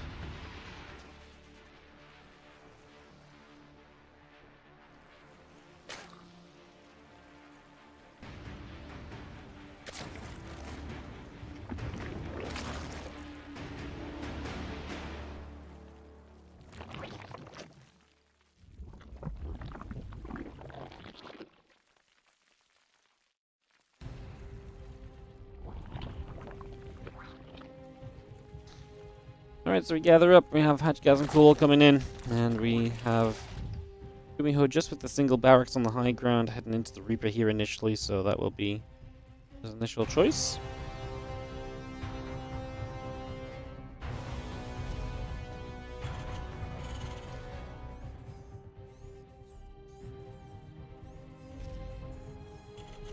CC coming down, again the Hatch pool coming up for the moment.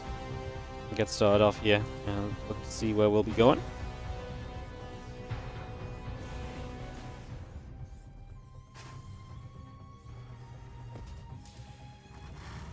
Obviously just an expansion, seems pretty regular for the moment, so nothing overly crazy just yet.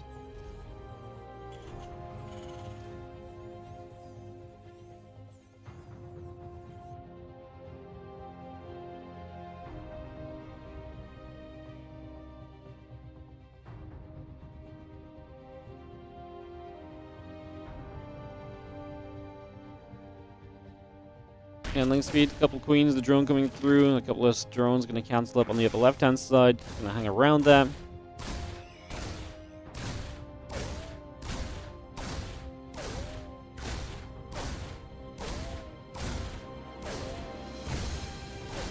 Okay, we're just going to go hitting, so Hatcher will take a few shots. So again, a couple of hits coming through right from the get-go.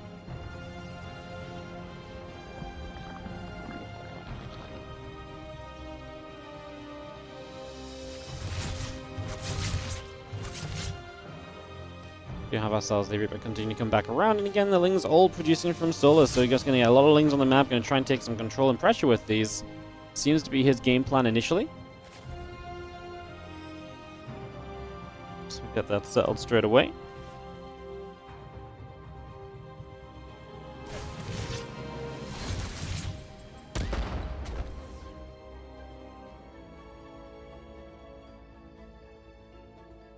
We're pulling back across, so again we just settle ourselves in for a few moments. And yeah, Reaper and a couple of Hellions will go poking away at the hatchery, so a little bit of damage being done for, again, just a little bit here. Put some work in, put some effort in. I love the counter-attack. You made those Zerglings, let's put them into use already, and that's exactly what they're doing is they get into that mineral line and a bunch of SCVs begin to go down. 10 SCVs going down then, so again, some good shots coming off. The Zergling's going to continue to come through as well. And we're just going to continue to chase. And still trying to get the wrap around, and again the Reaper and the Hellions coming about. Things really do want to try and chase into this, so again, seeing what we can maybe find.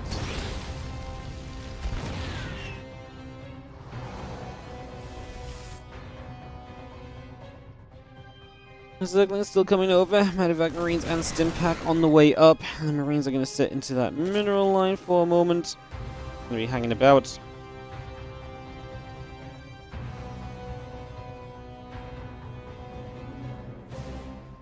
Again, drones still producing. Queens being added on. The Medevac and the Hellions coming up as we speak. And yeah, that Overlord going to also be taking a moment to produce on through. Going to see the Rotron from Solar, who is probably just going to, again, try and play a very sturdy style.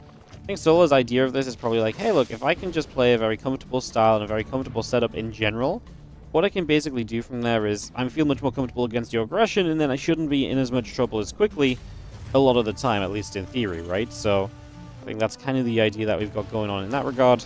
As the few Marines going to unload over on that other side of the rocks.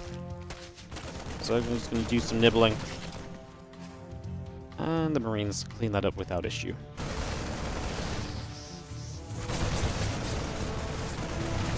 Marines will fight, actually getting themselves a queen, which is not bad then. So, I mean, obviously damage is damage, and we get ourselves a queen. That's not something that you would probably expect Solar to try and do a bit better against, and not actually losing out on that a little bit is always going to be a little bit of a shame. Means the Medevac still gathering over to the sides. All those Marines just unloading. Again, the SDVs and the mules coming about as well. More barracks going to come straight in. The Marines are going to stem forward. We get one queen picked off pretty much immediately here, so just going to get straight through with that. Both those queens going down, and the Medevacs coming in, lifting back up, evacuating those Marines away once again. And we just see the Zerglings continue to come and wrap about here for a little bit, so just going to see if they can do anything with that wrap around. Building Roach going to be there to push the Medevacs back. And the Hellions now going to go diving into the third base. There's a few drones begin to go down. It's going to be 6 workers. 7, 8. Ooh, nice play from Gumiho. He's going to get serious damage done here, so he puts himself in a very good position just with this little bit of a run by. Right from the get-go, able to do well for himself. Roach is still moving down. The Hellions still joining up. Again, a couple of barracks coming through. The armory coming in also. And we do have our 1-1 upgrades from Gumiho. We start to get to the point where we're going to see if Gumiho can succeed being aggressive. And of course, we have seen him be fairly successful so far. So I guess we shall see how it all pans out.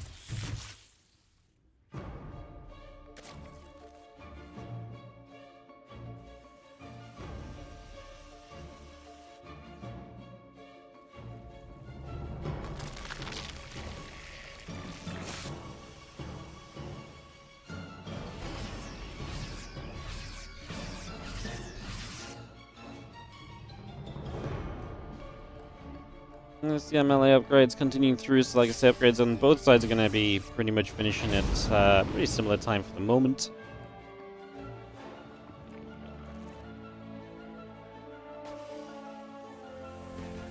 More barracks, just going to go straight down.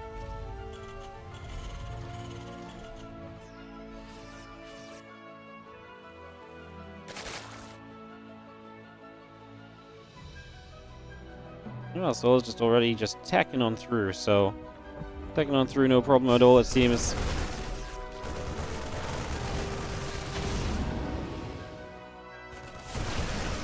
We've seen this little bit of bio, just going to come straight up. The Roach Ravager has to step away. The Queen also having to step out of here for the moment. Bio pushing through. The tank's going to be there as well. Again, the 2-2 upgrades continue to come around as we do have the melee upgrades coming up, the Ultra Cavern coming online.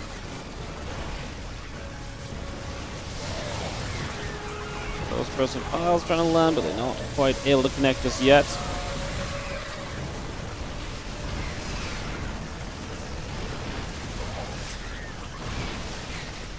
That's a little bit of a push forward, and we are going to have ourselves the Marines able to get rid of this hatchery. Top right coming into play instead, so Solar going to try and replace this base elsewhere. It's going to be his game plan to try and save himself from this current problem.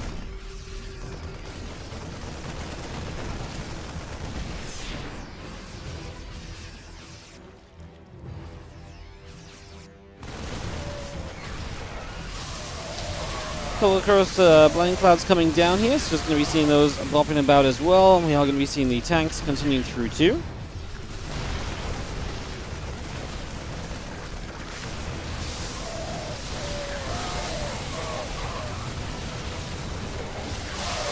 just have ourselves the Bio Force continue to come over, so again, we just step up for the moment, and Gumiho definitely feeling good because he got rid of a base, but is it good enough? Can he keep on, can he keep going with this, or is he going to run into a little bit more of a brick wall, perhaps?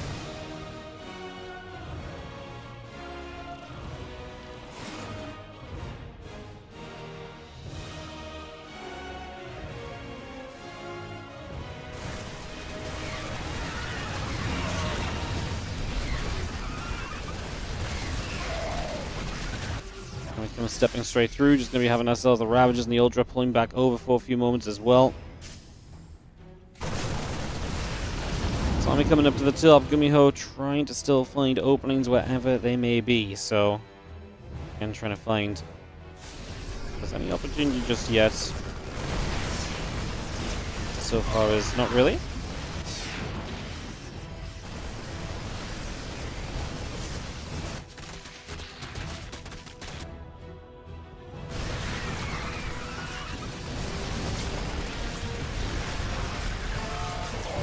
We've seen the Ling Ultra continue to come about for a little bit, so again we get set up here.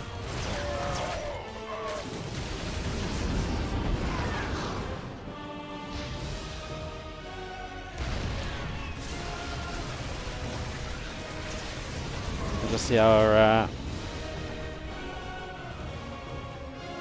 Ling is still coming through, so again trying to get set up.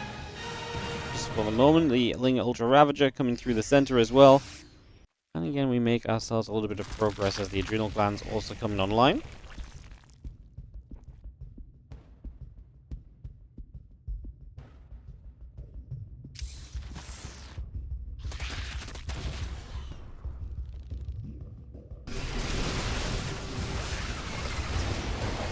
A little bit of bio just going to come across.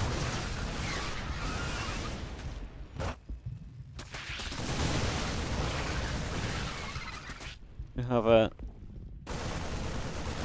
little bit of setup continue to come through for the moment, so again we get over there and just trying to get ourselves in position.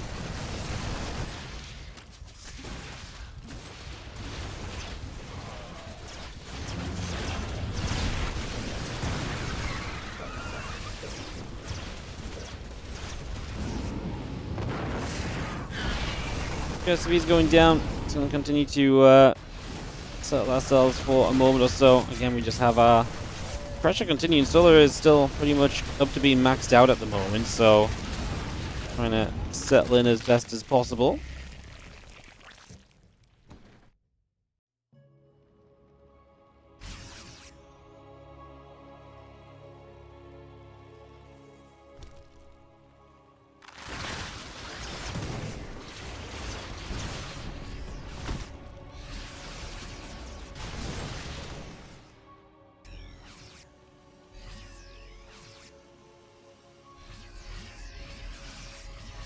A little bit by coming about, the Minivac still healing up, as Gumiho's going to get maxed out again too. Again, that advanced ballistics up, so going to get himself a little bit more opportunity here early on.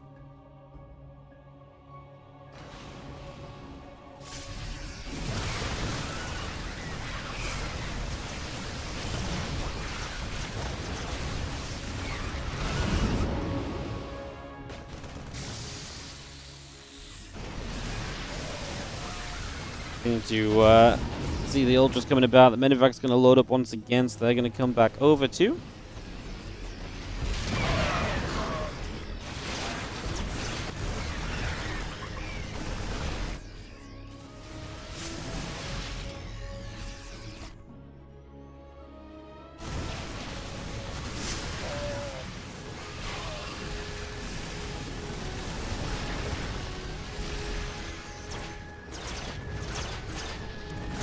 Also going to dive down to this bottom side planetary fortress. Just going to be able to jump in on that straight away. He's just going to try and come straight through as we try to fight.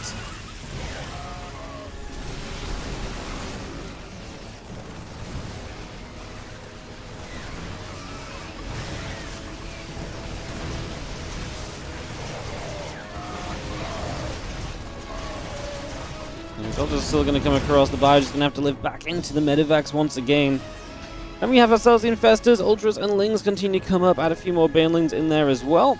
Again, just got ourselves a bit of bio pushing through to get rid of some creep tumors here, so we can get rid of a little bit of that. The Ultras are still trying to just scrap with this bio force.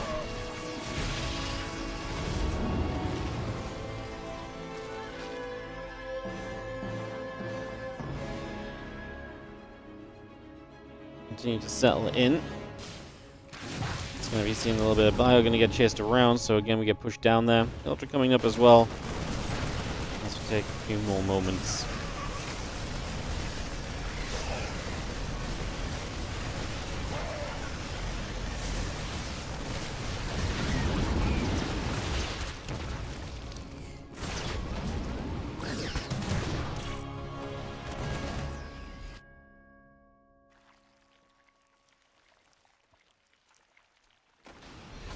I'm going to regather back down the bottom side. Just going to be getting rid of a couple more drones. We do have a 5th base coming up as well, so we continue to get that set here just for the moment. So again, get that underway.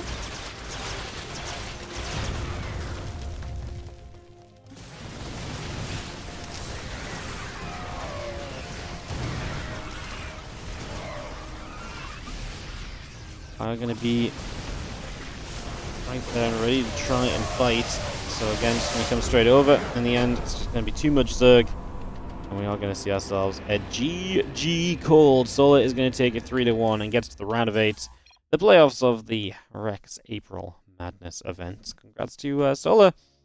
He gets through, winning out against Gumiho. There's a fun little series between these two. Solar definitely kind of overall taking a bit of better control. But definitely wasn't exactly like a super easy kind of scenario for us to get to or anything. I feel like this was a bit of a challenge, right, to get kind of there for Solar, and Gumiho definitely made it difficult.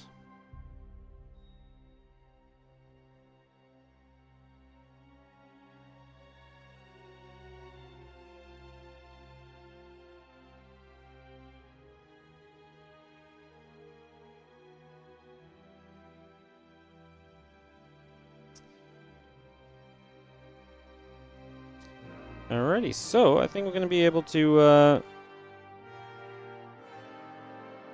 get into our end of the day, guys. I don't think there's much else to really add on or to say, so just appreciate you all being here. Appreciate you all, and I hope you all have a great rest of your day. I'll be back tomorrow with the WardiTV Spring Championship Group A. Let me show you what that is going to look like.